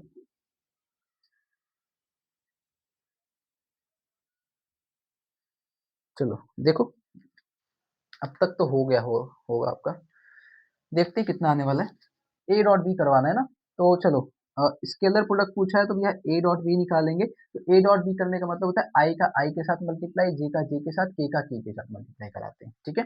अच्छा एक चीज और याद रख लेना, यहीं पे मैं बताते जा रहा हूँ, जब आई का आई के साथ डॉट करवाते हो ना उसकी वैल्यू होती है 1, जे का जे के साथ डॉट करवाते हो तो वैल्यू होती है 1, के का के के साथ वैल्यू डॉट करवाते हो तो वैल्यू होती है 1, इसीलिए बाद में मल्टीप्लाई करने के बाद आई cap J cap K cap को नहीं लिखा जाता है, ठीक है? एंड अगर वही क्रॉस प्रोडक्ट की बात करी जाए, जब आई का जे से मतलब आई का आई से क्रॉस कराओगे, जे का जे से क्रॉस कराओगे एंड के का के से क्रॉस कराओगे तो भैया उसकी वैल्यू होती है ना 0। जब वेक्टर्स का वेक्टर से क्रॉस कराओगे, सेम वेक्टर्स का जब क्रॉस कराओगे तो 0 होता है, सेम वेक्टर्स का जब डॉट कराओगे तो वैल्यू 1 आती है, डॉट में वैल्यू 1 आती है, क्रॉस में वैल्यू 0 आती है, ये याद रख लेना। अब इनका डॉट करवाना है तो आई का आई से मल्टीप्लाई कराओ तो 1 है, ये 2 है, 1 का 2 से कराओगे तो 2 आएगा, 2 का 1 से कराओगे तो +2 एंड -1 है तो माइनस का 2 हो जाएगा, एंड प्लस का 4 एंड प्लस का 3 तो 4 टू जा 12 आएगा एंड प्लस प्लस तो प्लस हो जाएगा, ठीक है? इनको सॉल्व करेंगे तो कितना plus minus cancel out, option number A correct है। तो भैया जिसका भी ऑप्शन नंबर ए आया होगा उनका ऑप्शन सही है, क्वेश्चन सही है, ठीक है? तो इसका आंसर आएगा ऑप्शन नंबर 12, ठीक? तो इनको अभी नोट करो तो फिर आगे चलते हैं हम लोग, ठीक है?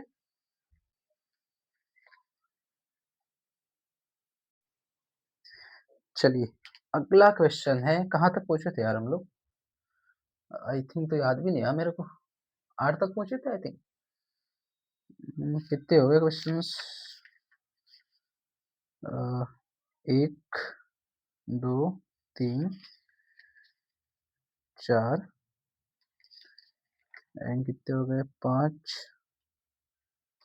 5 हो गए, 6 हो गए, चलो 6 क्वेश्चंस हो गए आई थिंक। चलो सातवां क्वेश्चन है, नहीं होगा तो आप मिला लेना, क्या फर्क पड़ता है छठवां है कि सातवां है। चलो अगला क्वेश्चन है कि आपके पास में 3 वेक्टर्स है, इफ 3 वेक्टर्स 3 वेक्टर्स, ठीक है? आपके पास में 3 वेक्टर्स हैं, वेक्टर्स की वैल्यूज दी गई है, A is equals to I cap plus 2 J cap and minus का 2k कैप, ठीक है? एंड वेक्टर बी आपको दे के रखा है 2i cap plus J cap and k cap, and vector C आपके पास में है I cap minus 3 J cap minus का 2k cap. This is the vectors पूछा है, find the magnitude of, find magnitude of A plus B plus C.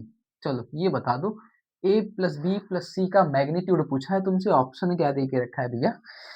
Option दिया है 3, option दिया है 5, ऑप्शन दिया है 8 एंड ऑप्शन दिया है 0।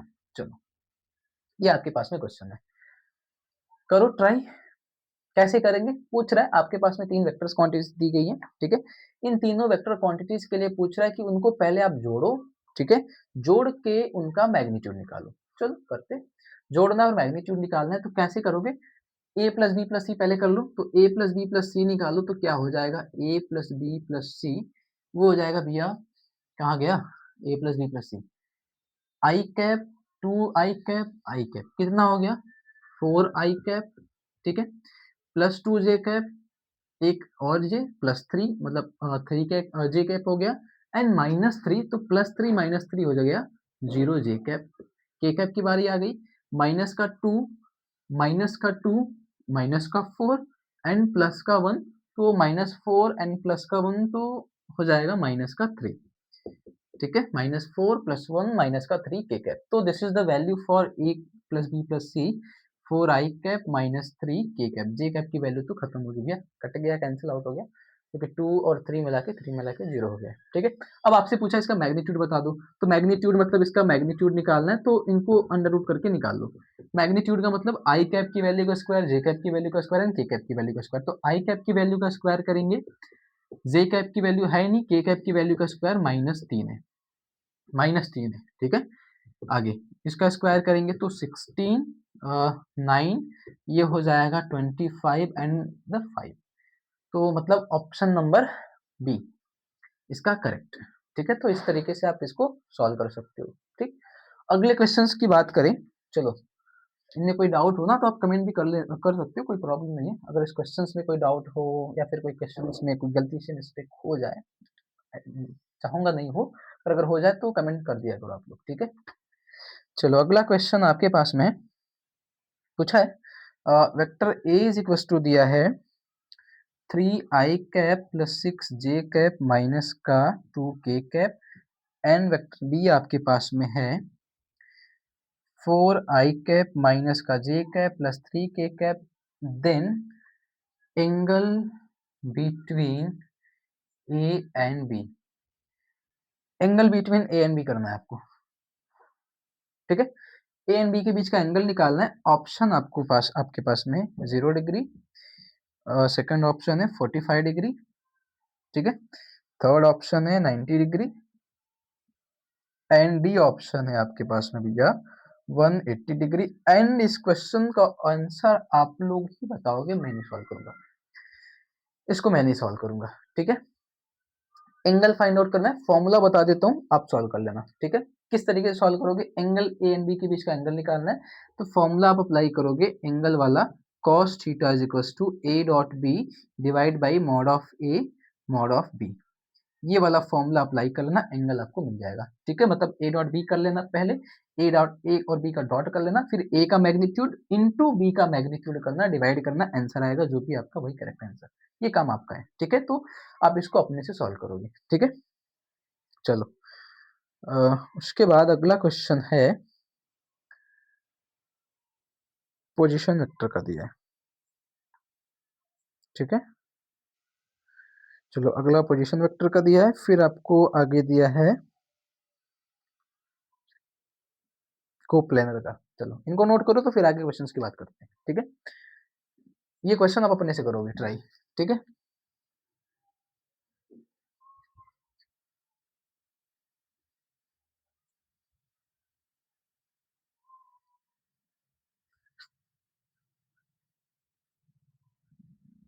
चलो अगला क्वेश्चन है हमारा 9वां क्वेश्चन, उसकी बात करें तो आपको पोजीशन वेक्टर का फॉर्मूला दिया है, कह रहा है कि आपके पास में कुछ वेक्टर क्वांटिटीज हैं, ए ए की वैल्यू दिया है, अच्छा नहीं ये जान दो, ये बहुत ज्यादा लॉन्ग क्वेश्चन हो जाएगा, ठीक है।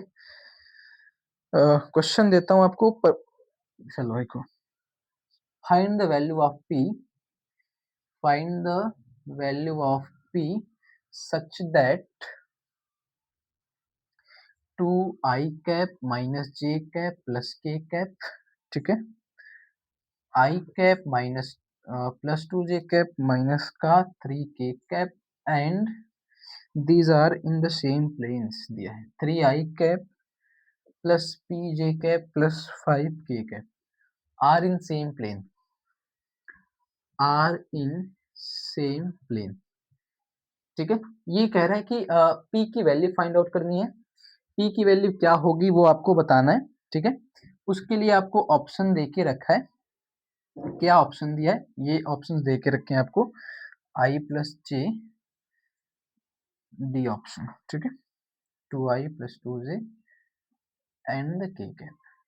चलो ये आपको ऑप्शंस दे के रखे, पूछ रहा है कि आपके पास में 3 वेक्टर्स हैं, इसको नाम दे दो वेक्टर ए, ठीक है, ये वेक्टर बी एंड ये वेक्टर सी।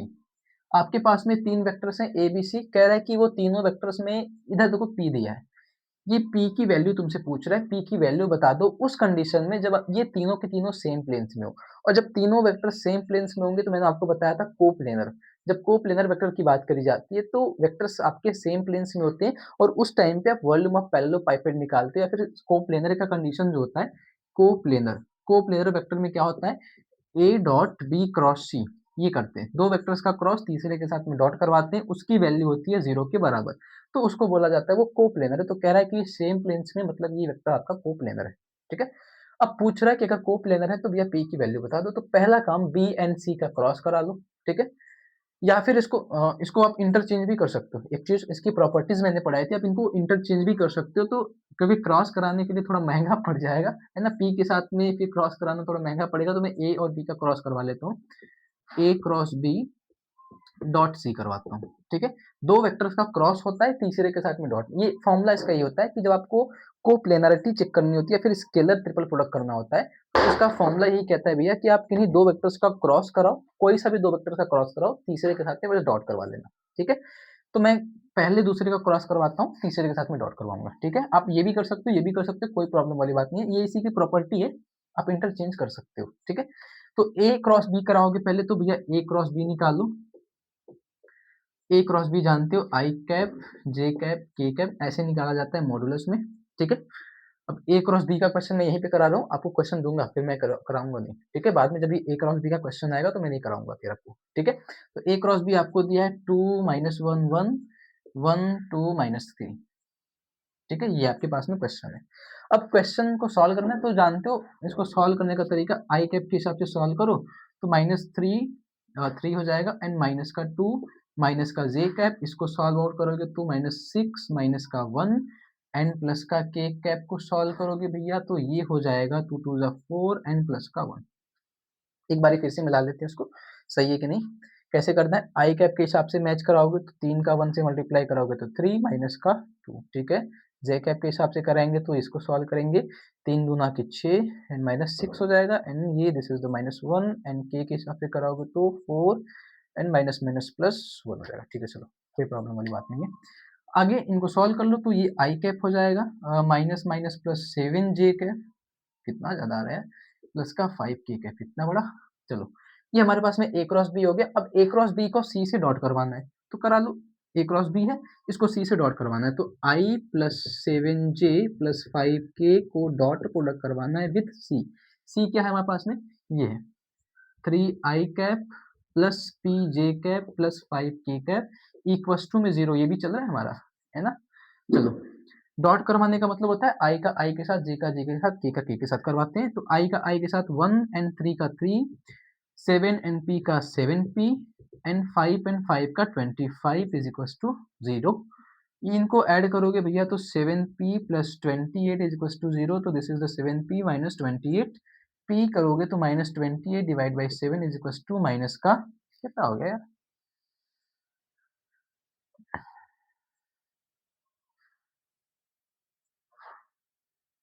माइनस का कितना 4, पर ये तो आंसर नहीं होना चाहिए था। अच्छा ऑप्शन मैंने गलत लिख दिया, I am sorry sorry sorry, options मैंने गलत लिखे थे, I am very very sorry भाई। ऑप्शन आपको दे के रखा है 4 6 एंड -4, N0 ये आपके पास में ऑप्शंस थे। आई एम सॉरी आपके पास ऑप्शंस गलत चले गए, ठीक है। तो आंसर नंबर आपका सी, ऑप्शन नंबर सी आपका सही आएगा, ठीक है। तो -4 आंसर आएगा क्योंकि आप जब ये स्केलर ट्रिपल प्रोडक्ट करवाते हो ना, तो स्केलर ट्रिपल प्रोडक्ट में स्केलर क्वांटिटी की फॉर्म में ही वैल्यूज आती है, वेक्टर क्वांटिटी की फॉर्म में वैल्यू नहीं आती। वेक्टर क्वांटिटी की फॉर्म में ट्रिपल वेक्टर का तब आता है जब आप वेक्टर ट्रिपल प्रोडक्ट करवाते हो, तब वेक्टर क्वांटिटी में वैल्यू आ जाती है, ठीक है। तो ये आपके पास में ऑप्शंस थे, मैंने थोड़ा ध्यान नहीं दिया। तो इसका आंसर तो कोई प्रॉब्लम वाली बात नहीं है, आंसर -4 आएगा। तो p की वैल्यू जो होनी चाहिए थी, पूछा था कि what is the value for p, तो -4 होना चाहिए, ठीक है। इस हिसाब से वैल्यू p की -4 होनी चाहिए, ठीक। चलो इनको आप नोट करो, तो फिर अगले क्वेश्चन की तरफ चलते हैं, ठीक है।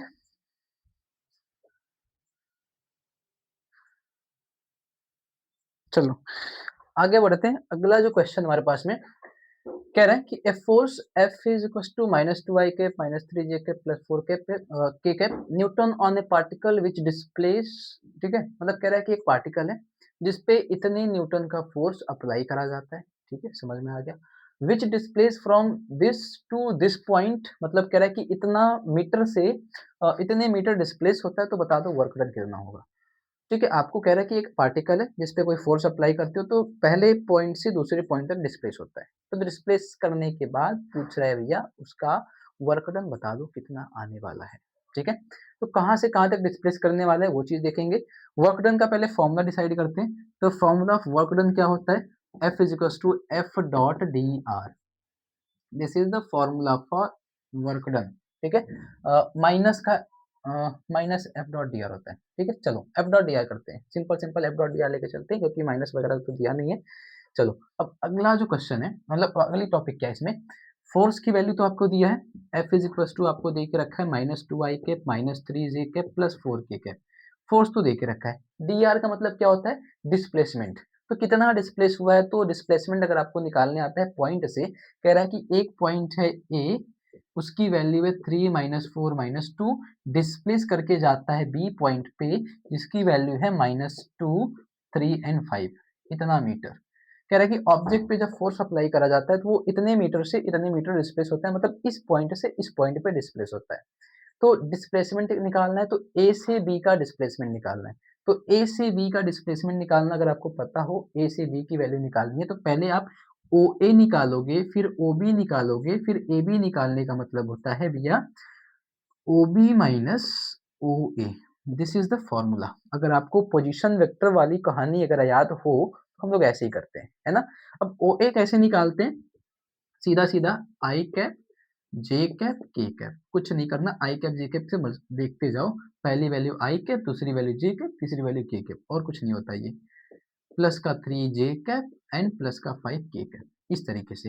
एंड ए बी निकालना है, मतलब ए से बी की, मतलब ए से बी पे पार्टिकल जा रहा है तो डिस्प्लेसमेंट निकालना होता है। तो डिस्प्लेसमेंट में पीछे वाले में से, मतलब बाद वाली पॉइंट में से पहले वाले पॉइंट को माइनस करते हैं। आपको बताया था मैंने कि जब भी आपको डिस्प्लेसमेंट निकालना है, फिर दो पॉइंट्स दिए गए हैं उनका पोजीशन वेक्टर निकालना हो, तो बाद वाली पॉइंट में से पहली वाली पॉइंट को माइनस करते हैं। तो बाद वाली में से पहली वाली को माइनस करोगे, माइनस करो तो कितना आएगा, तो -2 एंड -3, माइनस का 5 आई कैप, ठीक है।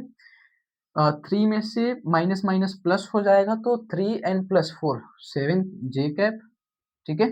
एंड 5 में से -2 को माइनस करना है तो प्लस हो जाएगा, तो 5 टू 7 7 के कैप। ये आएगा आपके पास में ए बी की वैल्यू, मतलब जो डिस्प्लेसमेंट आपको चाहिए था डी आर।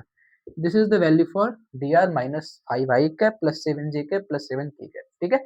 अगली बात सुनो। अब वैल्यूज को डॉट प्रोडक्ट करवाना होता है, क्योंकि वर्कडन का जो फॉर्मूला होता है F D R cos theta होता है, मतलब एफ डॉट डी आर होता है, डॉट करवाना होता है।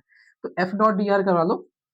तो इसी में डॉट करवाते हैं ना, चलो W is equal to -2i cap -3j cap plus 4k cap, and dot करवाएंगे भैया -5i plus 7j and plus 7k cap से डॉट करवाएंगे, ठीक है। तो i का i से, j का j से, k का k से डॉट करवाओगे तो क्या आंसर मिलेगा, i का i से कराओगे तो 5 to 10 and minus minus plus हो जाएगा, -7 एंड -3 का कराओगे तो माइनस का 21, 4 का 7 से कराओगे तो प्लस का 28, ठीक है। इस तरीके से मिलने वाले। सॉल्व करो तो कैसे हो सकता है, ये हो जाएगा 38 माइनस का 21 एंड दिस इज द 17, कितना आने वाला है, कितना हो सकता है भैया, 28 -21 एंड 10, 38 माइनस का 21 ऑप्शंस तो कोई मैच नहीं कर रहा मेरे भाई। ये हो जाएगा 17। कोई ऑप्शन नहीं दिया है। अच्छा, ऑप्शन इधर है।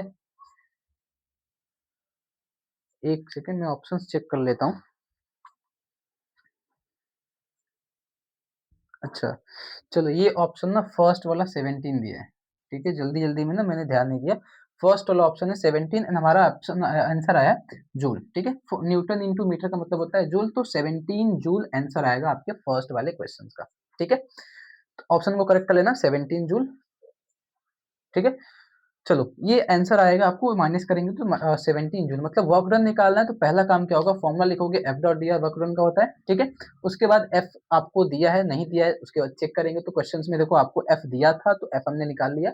उसके बाद आपको पॉइंट्स दिए थे तो पॉइंट से आप पोजीशन वेक्टर फाइंड आउट करोगे, पोजीशन वेक्टर निकल जाएगा तो उसका एफ के साथ में डॉट प्रोडक्ट करवा लोगे, आपको वर्क डन की वैल्यू निकल जाएगी। ठीक है, एंड सेकेंड वाले क्वेश्चन को मैं ऑप्शन एक बार चेक कर लेता हूँ, नहीं तो 0, 100, 50 एंड 10। ठीक है, ऑप्शन तो सही है। तो ये वाला question same as it is है, मतलब इसमें आपको ये वाली और ये वाली क्वांटिटी दे के रखा है, मतलब पॉइंट्स नहीं दिया है आपको। ओ ए और ओ बी दे के रखा है। कह रहा है कि क्वेश्चन है कि a particle move from position vector O A to O B metre when a force इतना applied acts on it, find the work done. तो आपका ये क्वेश्चन है होमवर्क के लिए, इसको आप अपने से ट्राई करोगे। ठीक है, तो ये काम आपका है, इसको आप अपने से ट्राई करोगे, तो इसको नोट कर लो, फिर हम लोग चलते हैं नेक्स्ट क्वेश्चन के पास में। ठीक है, चलो आगे हमारे पास में क्वेश्चन है। कह रहा है क्वेश्चंस की 12 नंबर, for two vectors A and B. ठीक है, आपके पास में दो वेक्टर्स हैं ए एंड बी करके। If A cross B is equal to zero then A and B are. पूछ रहा है कि अगर ए क्रॉस बी जीरो है तो भैया ए और बी क्या होंगे। ऑप्शन दिया है parallel, perpendicular, at angle of 45 degree and none of this. तो कौन सा वाला ऑप्शन सही होगा, पूछ रहा है कि दो वेक्टर्स का क्रॉस प्रोडक्ट करवाते हो और उसकी वैल्यू मिलती है आपको जीरो। ठीक है, दो वेक्टर्स का आप क्रॉस प्रोडक्ट करवाते हो उसकी वैल्यू मिलती है जीरो, तो क्या होगा। तो जब दो वेक्टर्स का क्रॉस प्रोडक्ट करवाते हो तो भैया वो होता है आपका पैरेलल। ठीक है, एंड जब दो वेक्टर्स का डॉट प्रोडक्ट करवाते हो और अगर वो जीरो आता है तो भैया वो होता है परपेंडिकुलर। ठीक है, ये याद रखना कि जब ए डॉट बी जीरो आएगा तो वो होंगे परपेंडिकुलर, और जब ए क्रॉस बी जीरो आएगा तो भैया वो होंगे पैरेलल। ठीक है, तो option number A is the correct answer for this question number 12। A cross B is equal to zero, then A and B are parallel. ठीक है, क्वेश्चन नंबर 13 है, if vector A is equal to I cap minus J cap plus 2 K cap and vector B is equal to 3 I cap plus 2 J cap minus का K cap, then A cross B will be. पूछ रहा है कि ए cross B क्या होगा, तो ये आपके लिए होमवर्क, ये आपका काम है, ये आप अपने से करोगे। ठीक है, अभी मैंने ए क्रॉस बी करवाया था, तो ए क्रॉस बी जानते हो, मॉडुलस वाला फॉर्म यूज करोगे, ए क्रॉस बी आपका निकल जाएगा। ठीक है, आसान सा क्वेश्चन है। एंड क्वेश्चन नंबर 14 जो कि मेरे एग्जाम में आया था, है ना, जब मैं एग्जाम दे रहा था, मतलब ये प्रीवियस ईयर क्वेश्चन है फॉर माइन, है ना, ये मेरे क्वेश्चन पेपर में आया था, है ना। अच्छा, एक चीज और, इसी से ना मुझे एक बात याद आ रही है। जब मैं अपने कॉलेज टाइम में एग्जाम दे रहा था ना, तो बहुत सारे लोगों की हेल्प भी करता था एग्जाम टाइम्स में। मतलब आगे पीछे जब बैठते थे ना बच्चे, मतलब जो भी दोस्त वगैरह, तो दोस्त तो नहीं थे हमारे, दोस्त लोग जो थे ना वो तो कहीं और बैठते थे सब। तो जो भी थे हमारे आगे पीछे ना, तो जब क्वेश्चंस पूछने की बात आती थी ना, तो जब पेपर का टाइम आता था, तो पेपर के टाइम में बहुत प्यार से रहते हैं आपके साथ में, इतने प्यार से रहेंगे ना कि पूछो ही मत, कि मतलब उनसे अच्छा इंसान कोई है ही नहीं तुम्हारे लिए। मतलब जो तुम्हारे आगे पीछे बैठते हैं ना एग्जाम में, उनसे अच्छा इंसान तुम्हारे लिए कोई नहीं है। मतलब भाई भाई कह के इतना तुमको प्यार लौटा देंगे ना कि उनसे अच्छा कोई मिलेगा ही नहीं तुमको। और अ, उसी के बहाने में ना तुमसे क्वेश्चंस पूछेंगे एग्जाम टाइम में, आपसे क्वेश्चंस पूछेंगे, भाई ये क्वेश्चन बता दे, ये क्वेश्चन बता दे, इसका आंसर क्या होगा, इसका आंसर क्या होगा, या फिर आपको चीटिंग करवाने के लिए बोलेंगे। ठीक है, ऐसे बहुत सारे लोग मिलते रहते हैं। ठीक है, एंड जब वही वही इंसान जब एग्जाम खत्म हो जाता है ना, तू कौन है भैया, ये चलता है। तो मेरे साथ भी ऐसा हुआ था कई बारी कि जब एग्जाम्स टाइम आता था ना, तो एकदम ऐसे प्यार से रहते थे ना कि मतलब उनसे अच्छा कोई है ही नहीं। भले ही वो दोस्त ना, हम लोग दोस्त नहीं थे, पर इतने मतलब उस टाइम पे इतनी अच्छी दोस्ती दिखाते थे ना कि उनसे अच्छा कोई है ही नहीं।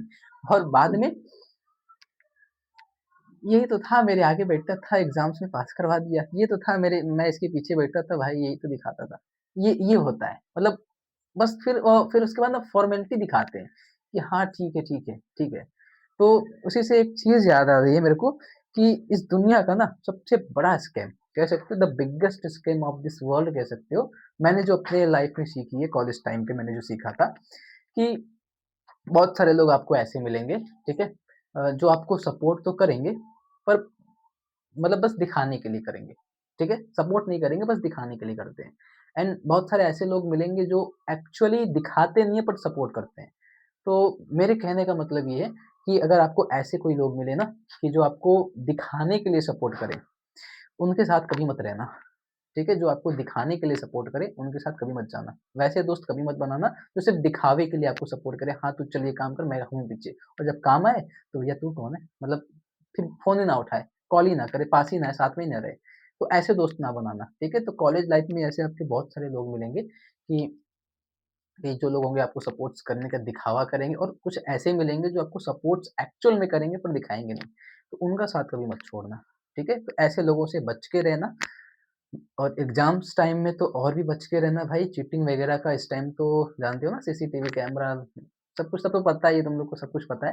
तो जानकार भी हो गए पर ये चक्कर में मत रहना, अब तो फिलहाल एमसीक्यूज़ हो गए हैं, है ना? बहुत सारी यूनिवर्सिटीज़ के पेपर्स एमसीक्यूज़ हो गए हैं, तो इस चक्कर में ना रहना कि ऑप्शंस बता दूँगा, ये कर दूँगा, वो कर दूँगा, तो अपने आगे-पीछे वालों को ये क्वेश्चंस बताने का ट्राई मत करना। मैं तो यही कहूँगा, मैं तो यही सजेस्ट करूँगा, मैंने जो सीखा है उस बारे में बता रहा हूँ क्योंकि ऐसा जब करोगे ना तो आपके जब पेपर्स चेक होते हैं ना, तो चेकिंग के टाइम पे क्या होता है, अगर आपका अच्छा वाला दोस्त है तो भाई तो फिर तो मैं नहीं कहूँगा तेरी मर्ज़ी तू बता चाहे मत बता, ठीक है? पर अगर कोई नॉन पर्सन है जिसको नहीं जानता है, फिर भी तुम्हारे पीछे बस एग्ज़ाम्स टाइम में तुम लोग मिलते हो तो उसको मत बताना। क्योंकि अभी तो सब मल्टीपल चॉइस क्वेश्चन्स हो गए तो मत बताना उस टाइम पे, ठीक है? अच्छा वाला दोस्त है जो पीछे कॉलेज टाइम से 11th-12th से 9th-10th से तुम्हारे साथ में है तो उसको बता दोगे, थोड़ा बहुत बताना पूरा मत बताने लग जाना, नहीं तो पकड़े जाओगे ना तो एक तो कॉलेज वाले ऊपर से धमकाते रहते हैं, बैन कर देंगे, बैन कर देंगे। तो वो चलेगा तुम्हारा, नौटंकी करते रहेंगे, कुछ करेंगे नहीं बस नौटंकी करते रहते और बाय द वे अगर कोई चेकिंग वगैरह आ गई तो फिर तो फँस ही जाओगे, ठीक है? तो वैसे नॉन पर्सनल लोगों से बच के रहना, उनको नहीं बताओ तो बेटर है, ठीक है? क्योंकि फँस गए एक बारी तो भाई तो फिर लाइफ़ खराब हो जाती है, ठीक है? मतलब बैक लग जाएगा फिर वही गिर लेके झेलते ही पड़ोगे, है ना? ये भी फिर मतलब कहना कि इंजीनियर्स को बैक नहीं लगा तो अरे भाई बहुत परेशान हो जाओगे, ठीक है? तो ऐसे लोगों से बच के रहना जो सिर्फ़ दिखावे के लिए सपोर्ट करते हैं, है ना? जो एक्चुअल में सपोर्ट करते हैं उनके साथ हमेशा खड़े रहना। बस मेरे कहने का मतलब ये था। तो ये क्वेश्चन ये देख के ना ये क्वेश्चन मुझे ये बात याद आ गई थी, ठीक है? कि ऐसे बहुत सारे लोग मुझे मिले हैं और आज भी वैसे मिलते रहते हैं, ठीक है? तो खैर चलता है। तो ये क्वेश्चन सॉल्व कैसे करोगे? चलो, इसको अगर सॉल्व करने की बात है तो इसको सॉल्व कैसे करोगे? पूछ रहा है ये क्वेश्चन आपके पास में a माइनस बी का क्रॉस दिया है a प्लस बी से, a प्लस बी से क्रॉस करवाना है। पूछ रहा है क्या आंसर आएगा? तो क्रॉस कैसे कराओगे? ठीक है? तो A का क्रॉस इनसे करा लो, तो ये हो जाएगा A क्रॉस A, फिर A का इससे क्रॉस करा लो, बीच में देखो प्लस का साइन है तो ये हो जाएगा A क्रॉस B, ठीक है? फिर ये माइनस वाले को क्रॉस कराएँगे B से तो माइनस B क्रॉस A, ठीक है? एंड फिर ये माइनस वाले को प्लस B से कराओगे तो माइनस का B क्रॉस B, ये बनेगा क्रॉस प्रोडक्ट कराओगे मतलब जैसे नहीं होता है A plus B into A minus B करवाते हो तो A ऐसा मिलता है ना वही सेम चीज़ है। तो अब देखो सेम वेक्टर्स का क्रॉस करवाते हैं तो भैया 0 वैल्यू आती है, सेम वेक्टर्स का डॉट करवाते हो तो वैल्यू 1 आती है। तो सेम वेक्टर्स का क्रॉस कराओगे तो 0, सेम वेक्टर्स का क्रॉस कराओगे तो 0। तो एंड बाकी जो चीज़ें हैं उनको ऐसे एज़ इट इज़ उतार लो, माइनस का b क्रॉस a, ठीक है? माइनस 0 तो 0, 0 से कैंसल आउट ये वैल्यूज़ आपकी बच जाएँगी। अब ऑप्शन में चेक करो कि ये है कि नहीं, ठीक है? पहली बात ये ऑप्शन में चेक करो है कि नहीं। तो फर्स्ट ऑप्शन तो नहीं, सेकंड ऑप्शन नहीं, थर्ड ऑप्शन नहीं, फोर्थ में देखने पे एक बार तो देखने में मुझको भी लगे कि नहीं हो है ये, पर ये नहीं है तो क्रॉस क्रॉस है तो ये डॉट है तो कोई ऑप्शंस तो अभी तो नहीं मैच कर रहा तो अभी इसको और सॉल्व करो, ठीक है? हम लोग के टाइम पे क्या था हम लोगों ने इतना करके छोड़ दिया था क्योंकि हम लोग को और सॉल्व करना था नहीं, 1 मार्क्स का क्वेश्चन था तो हम लोगों ने यहीं पे करके छोड़ दिया था। तो अब अगर ऑप्शंस ऐसा दिया हो तो यहीं पे करके छोड़ सकते हो, नहीं तो और सिम्प्लीफाई करो। सिम्प्लीफाई करोगे तो क्या मिलेगा इसको और सिम्प्लीफाई करेंगे एक काम कर सकते हो इसको चेंज कर दो, इंटरचेंज कर दो, ठीक है? इसको इंटरचेंज करो तो b क्रॉस a को जब इंटरचेंज करोगे तो माइनस का b cross a cross b मिलेगा। मतलब ये b क्रॉस a है, इसको इंटरचेंज करना है तो ये हो जाएगा माइनस का a क्रॉस b, ठीक है। इसको इंटरचेंज करने जा रहे हैं, जब इंटरचेंज इसको करोगे तो ये क्या हो जाएगा, पहले तो a क्रॉस b पहले से था, ये a क्रॉस b पहले से था, इसको इंटरचेंज करा तो माइनस तो था ही, माइनस इंटरचेंज करोगे तो माइनस लगेगा, तो माइनस माइनस प्लस हो जाएगा एंड फिर से a क्रॉस b, ठीक है। ये इंटरचेंज आप कर सकते हो, इसकी प्रॉपर्टी होती है इंटरचेंज करोगे, जब वेक्टर्स क्रॉस प्रोडक्ट में वेक्टर्स को इंटरचेंज करते हैं ना तो माइनस साइन के साथ में आ जाता है, ठीक है। तो माइनस साइन के साथ लगा दो, इंटरचेंज कर सकते हो, ये प्रॉपर्टी होती है। तो इनको आप जोड़ लो, सेम सेम दिख रहा है, तो 2a क्रॉस b ये आएगा। अब चेक करो ऑप्शन मैच कर रहा है कि नहीं कोई, दिस इज द आंसर, ये वाला ऑप्शन मैच कर रहा है, ठीक है। तो this is the final answer. अब इसके बाद ये सॉल्व नहीं होगा, इसके बाद सॉल्व करने का मतलब a क्रॉस b को फैक्टराइज करो a b sin theta n cap में, उसमें फैक्टराइज कर सकते हो, तो इससे ज्यादा अब ये सॉल्व नहीं होने वाला। तो इतना आपका आंसर आएगा 2a क्रॉस b, जो कि ऑप्शन में दिख रहा है, तो भैया बस ये सही है, ठीक है। तो इस तरीके से इस क्वेश्चन को सॉल्व आउट करा जाएगा, ठीक। तो इनको नोट करो। तो फिर हम लोग 14 हो गया, तो फिर नेक्स्ट क्वेश्चन को डिस्कस करते हैं, ठीक है।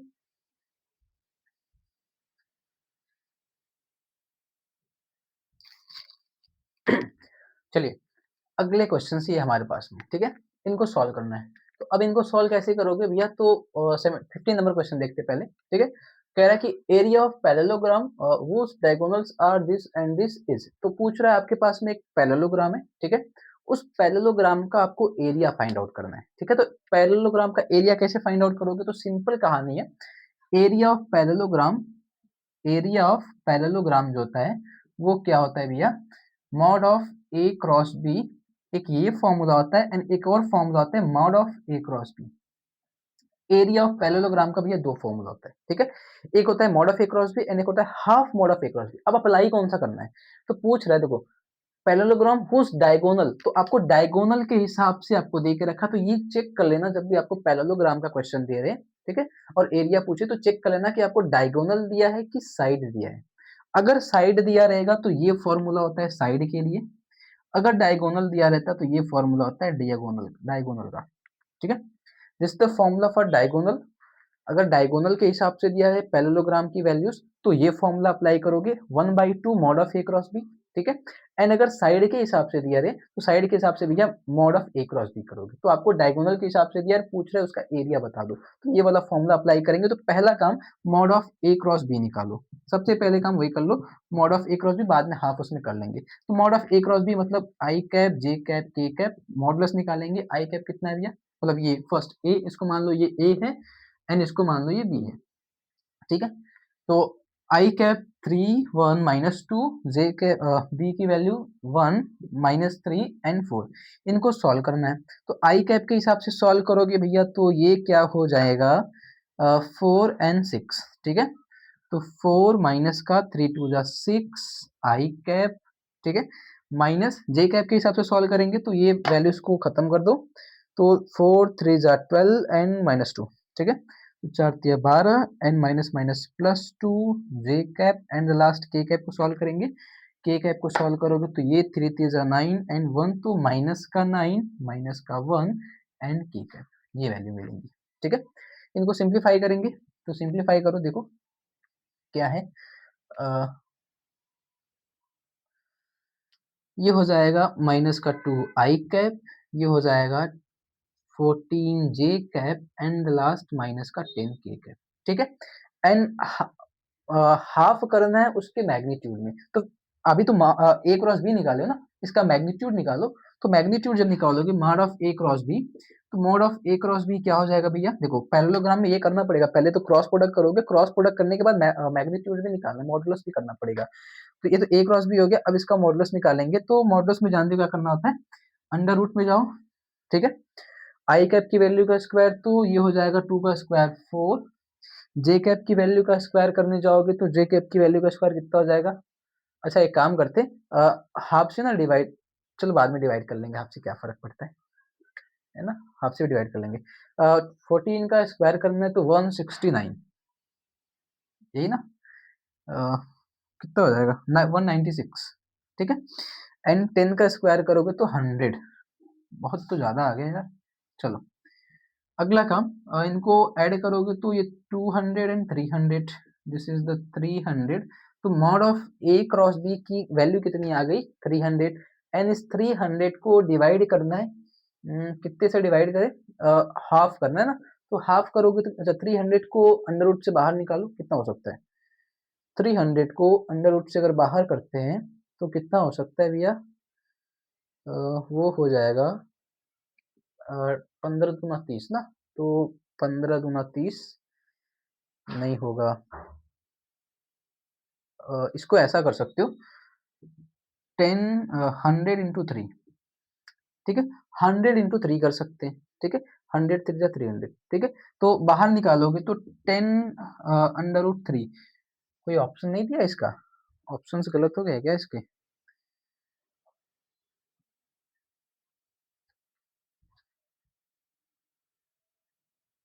चलो ये ऑप्शंस को ना करेक्ट कर लेना, 37 वाला ना थोड़ा सा करेक्ट कर लेना। चलो अगला काम हमारा है, अगला काम a modulus of A cross B निकल गया ना, तो अगला काम ये आंसर आया 10 रूट थ्री। अगर साइड के हिसाब से दिया रहता तो भैया उतना आंसर आ गया होता, ठीक है, साइड के हिसाब से अगर दिया रहता तो 10 रूट थ्री ही हमारा आंसर आता, पर अगर साइड के हिसाब से नहीं दिया है, हमको डायगोनल के हिसाब से पूछा, तो डायगोनल वाले में क्या करना होगा? Mod of A cross B निकाल चुके हो, उसमें आप 1/2 करो, ठीक है, उसमें 1/2 करो, तो 1/2 जब करोगे तो कितना आंसर आएगा? अच्छा एक चीज और, या तो फिर हम यहीं पे अगर डिवाइड कर लें तो ये हो जाएगा 1 का स्क्वायर 1, 49 एंड 5 25। अच्छा एक काम और कर सकते हो, चलो सुनो, अ, सुनो सुनो, modulus of A cross B है ना, एक काम करो, ये निकालने से पहले ये कर लो, पहले ना इसमें 1/2 से डिवाइड कर लो। चलो इसमें ना 1/2 से डिवाइड कर लेते हैं, एक बारी इसमें 1/2 से डिवाइड करके देखते हैं।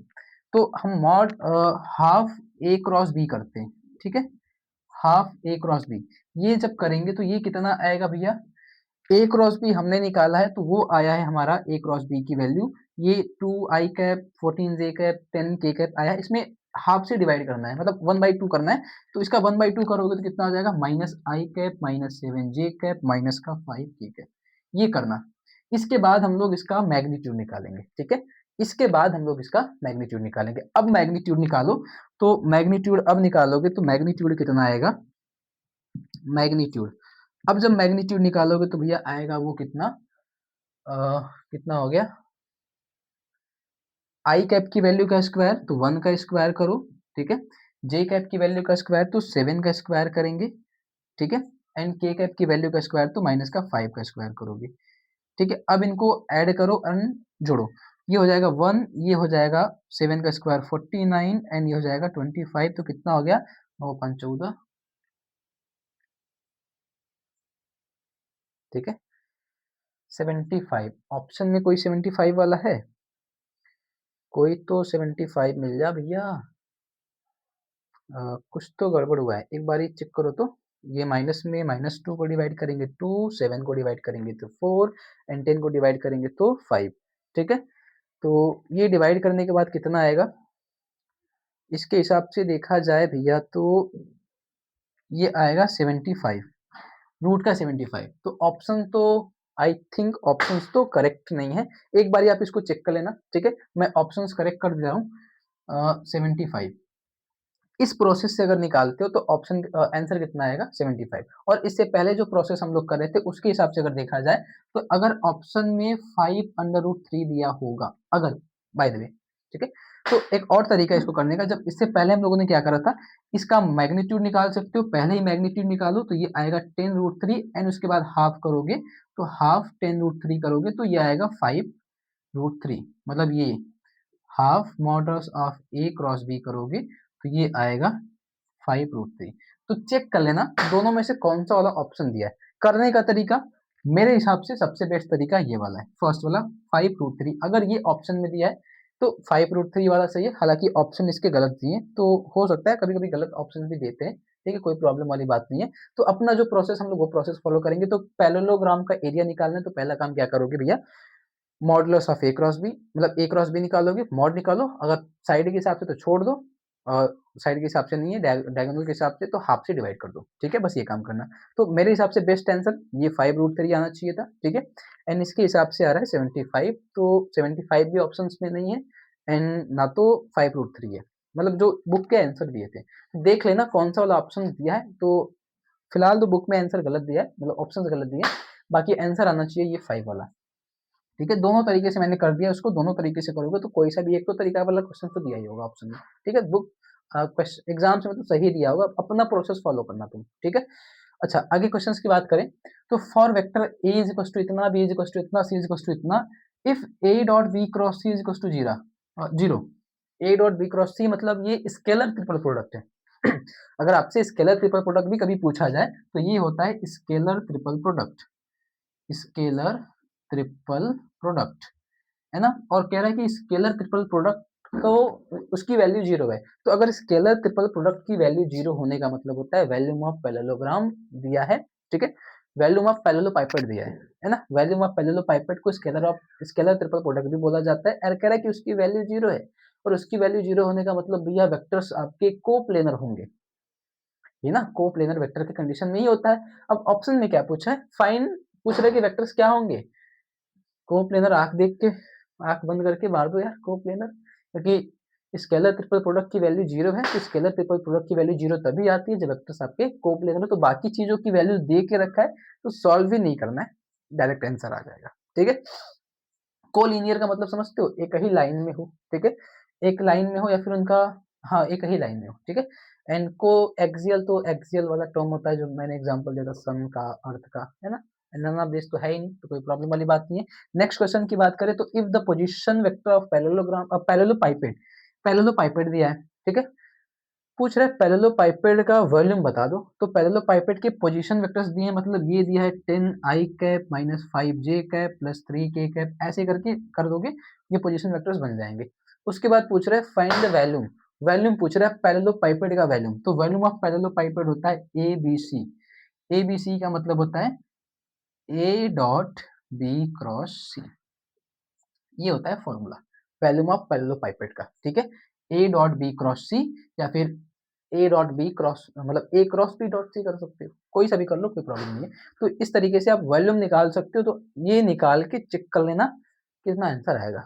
ठीक है, ये काम आपका है, ये होमवर्क है, कर लेना, बाकी तो हो ही गया है। तो इनको नोट करो, फिर आगे चलते हैं हम लोग। ठीक है, चलिए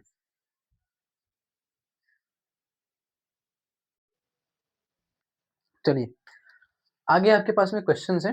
ठीक है, पूछ रहा है कि unit vector perpendicular to the both vectors. ठीक है, वेक्टर्स की वैल्यू आपको देकर रखा है p is equal to 3 I cap minus 3 J cap, and Q की value 6 J cap plus 5 K cap. ठीक है, एक बार फिर से मैच करा देता हूँ, 3 I cap minus 3 J cap and 6 J cap plus 5 cap this. ठीक है, तो आपसे पूछ रहा है कि एक यूनिट वेक्टर है जो दो अलग अलग वेक्टर्स के परपेंडिकुलर है। ठीक है, आपके पास में एक यूनिट वेक्टर है जो दो अलग अलग यूनिट वेक्टर्स के परपेंडिकुलर है, और पूछ रहा है उनकी वैल्यूज क्या होगी। तो इसका एक फॉर्मूला मैंने बताया था कि अगर कोई यूनिट वेक्टर दो अलग अलग वेक्टर्स के परपेंडिकुलर हो तो उसका फॉर्मूला होता है भैया ए क्रॉस बी। ठीक है, divide by modulus of A cross B, ये फॉर्मूला होता है। ठीक है, अब पहला काम पी क्रॉस क्यू निकालो and modulus of P cross Q निकालो, तो आंसर आपको मिल जाएगा। तो पी क्रॉस क्यू निकालोगे तो क्या होगा भैया, ये आई cap J cap K cap, आई कैप की वैल्यू 3, जे कैप की वैल्यू -3, के कैप है नहीं, आई कैप है नहीं, जे कैप की वैल्यू 6, के कैप की वैल्यू ये। ठीक है, इनको सॉल्व करो।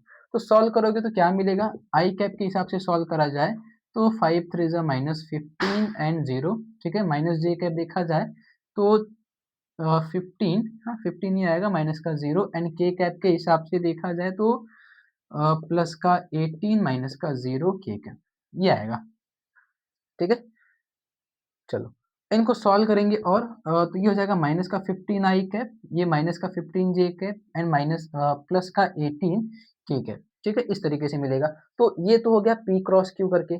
हमको क्या चाहिए, और modulus of P cross Q ये भी निकाल लेते हैं। ठीक है भैया, mod of P cross Q निकालते हैं। तो mod of P cross Q का मतलब क्या होता है, अंडर रूट में वैल्यूज का स्क्वायर करते जाओ। तो अंडर रूट करेंगे, स्क्वायर करते जाएंगे, तो आई कैप की वैल्यू -15 का स्क्वायर। ठीक है, जे कैप की वैल्यू -15 का स्क्वायर, के कैप की वैल्यू कितनी है भैया, ये है 18, तो प्लस में 18 का स्क्वायर।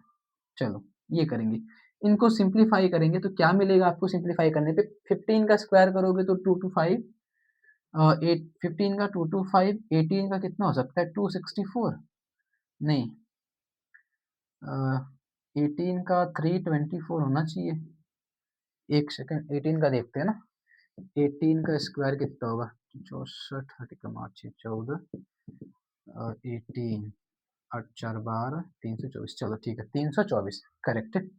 इनको ऐड करो तो देखो कितना आएगा। 5 5 10 एंड 4, 2 2 4 6 7 एंड 3 2 2 4, चलो 7 7 4 ये आएगा अंडर रूट में। अब मैच कराओ और हमको निकालना था एन कैप। तो एन कैप क्या हो जाएगा? ए क्रॉस बी, मतलब पी क्रॉस क्यू हमने निकाला है, माइनस का 15 आई कैप, माइनस का 15 जे कैप एंड प्लस का 18 के कैप।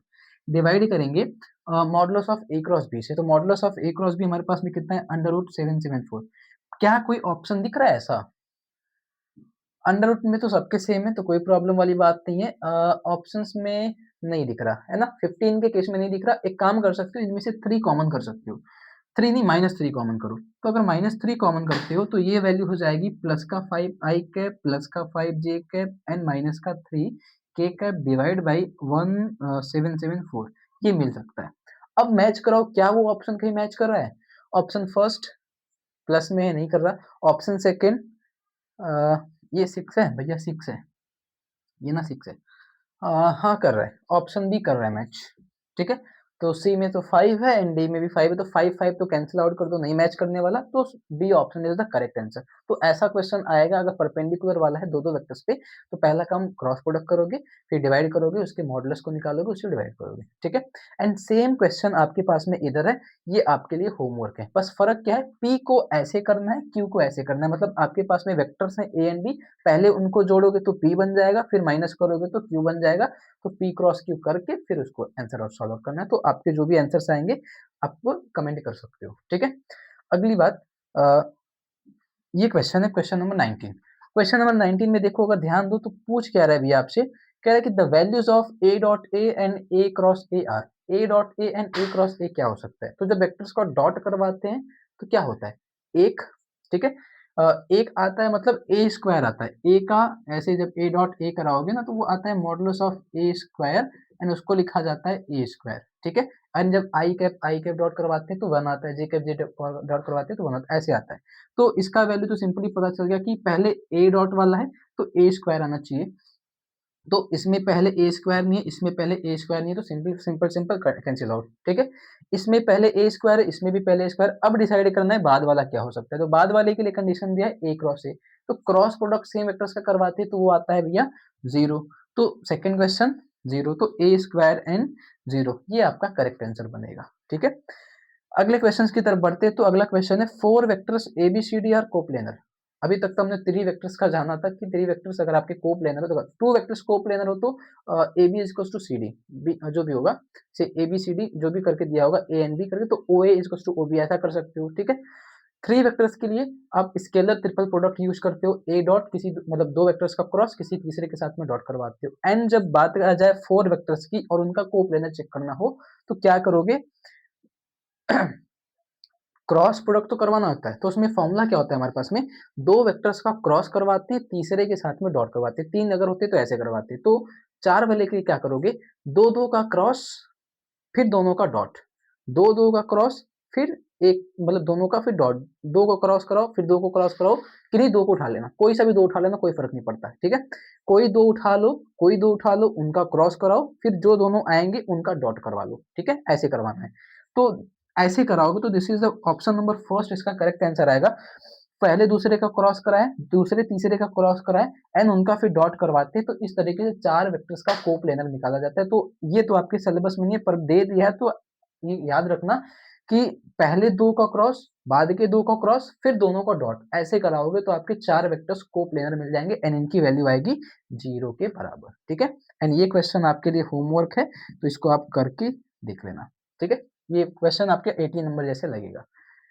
इनको नोट करिए। तो फिर आगे एक लास्ट टॉपिक है, सारे क्वेश्चंस टॉपिक सारे टॉपिक्स पे क्वेश्चंस हो गए। अभी एक और टॉपिक बचा है, डायरेक्शन कोसाइन। उस पे भी एक क्वेश्चन सॉल्व करेंगे, उसके बाद खत्म हो जाएगा। ठीक है, तो डायरेक्शन कोसाइन पे भी एक क्वेश्चन कर लेते हैं ना फटाक से, क्योंकि लेक्चर भी बहुत ज़्यादा लॉन्ग होने वाला है ना। और भैया अगर कोई डाउट हो तो कमेंट करना। एंड कुछ दिन बाद, ठीक है, कुछ दिन बाद आपके वेक्टर कैलकुलस वाले चैप्टर से भी, ठीक है, एमसीक्यूज मतलब इंपॉर्टेंट क्वेश्चंस के क्वेश्चंस बना दिए जाएंगे, तो टेंशन ना लेना, है ना। कुछ दिन बाद मिल जाएंगे वो भी, ठीक है, इसी मंथ के एंड से पहले तक आपको उसको भी प्रोवाइड कर दूंगा मैं, ठीक है। चलो एक लास्ट क्वेश्चन है हमारे पास में, कहाँ गया, सारे क्वेश्चंस तो हो गए। डायरेक्शन कोसाइन वाला क्वेश्चन है।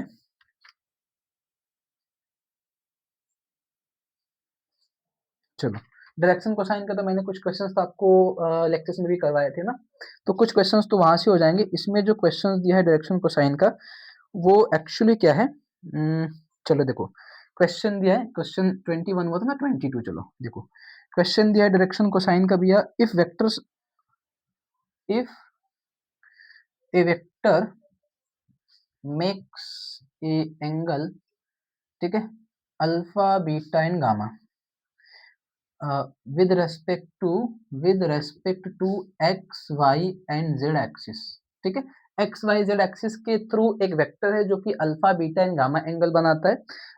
देन आपसे ऑप्शन दिया है, पूछ रहा है कौन सा ऑप्शन सही है, ठीक है, sine square alpha plus sine square beta plus sine square gamma is equal to 1। Option B दिया है कॉस स्क्वायर अल्फा, ठीक है, cos square beta plus cos square gamma is equal to 1। अब तो ऑटोमेटिक वही से बता दो कि कौन सा वाला सही है, यहीं से बता सकते हो, है ना। ऑप्शन सी क्या दिया है मेरे भैया, cos square alpha cos square beta and cos square gamma is equal to 0। And option D दिया है sine square alpha plus sine square beta and sine square gamma is equal to 0। पूछ रहा है इनमें से कौन सा वाला ऑप्शन सही है। अगर कोई vector X Y Z axis के साथ में अल्फा बीटा गामा एंगल बनाता है तो कौन सा वाला ऑप्शन सही है।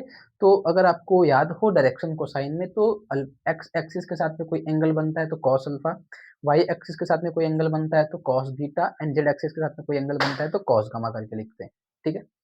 उसके बाद उन तीनों एंगल्स का अगर आप स्क्वायर करके ऐड करते हो तो उनकी वैल्यू आती है 1 के बराबर, मतलब cos square alpha plus cos square beta is equal to plus cos square gamma is equal to आता है 1। This is the answer for आपके कह सकते हो डायरेक्शन कोसाइन के लिए। और इसी चीज को इस तरीके से भी एक्सप्रेस करा जाता है, L square plus M square plus N square is equal to 1, मतलब L dot L M dot M N dot N करोगे तो वैल्यूज आएंगी 1। तो इस पे भी एक क्वेश्चन है, ठीक है, आपको दिखाता हूँ। एक और क्वेश्चन इसी पे डायरेक्शन कोसाइन पे, this is the last question for आज के लेक्चर का, इस टॉपिक का।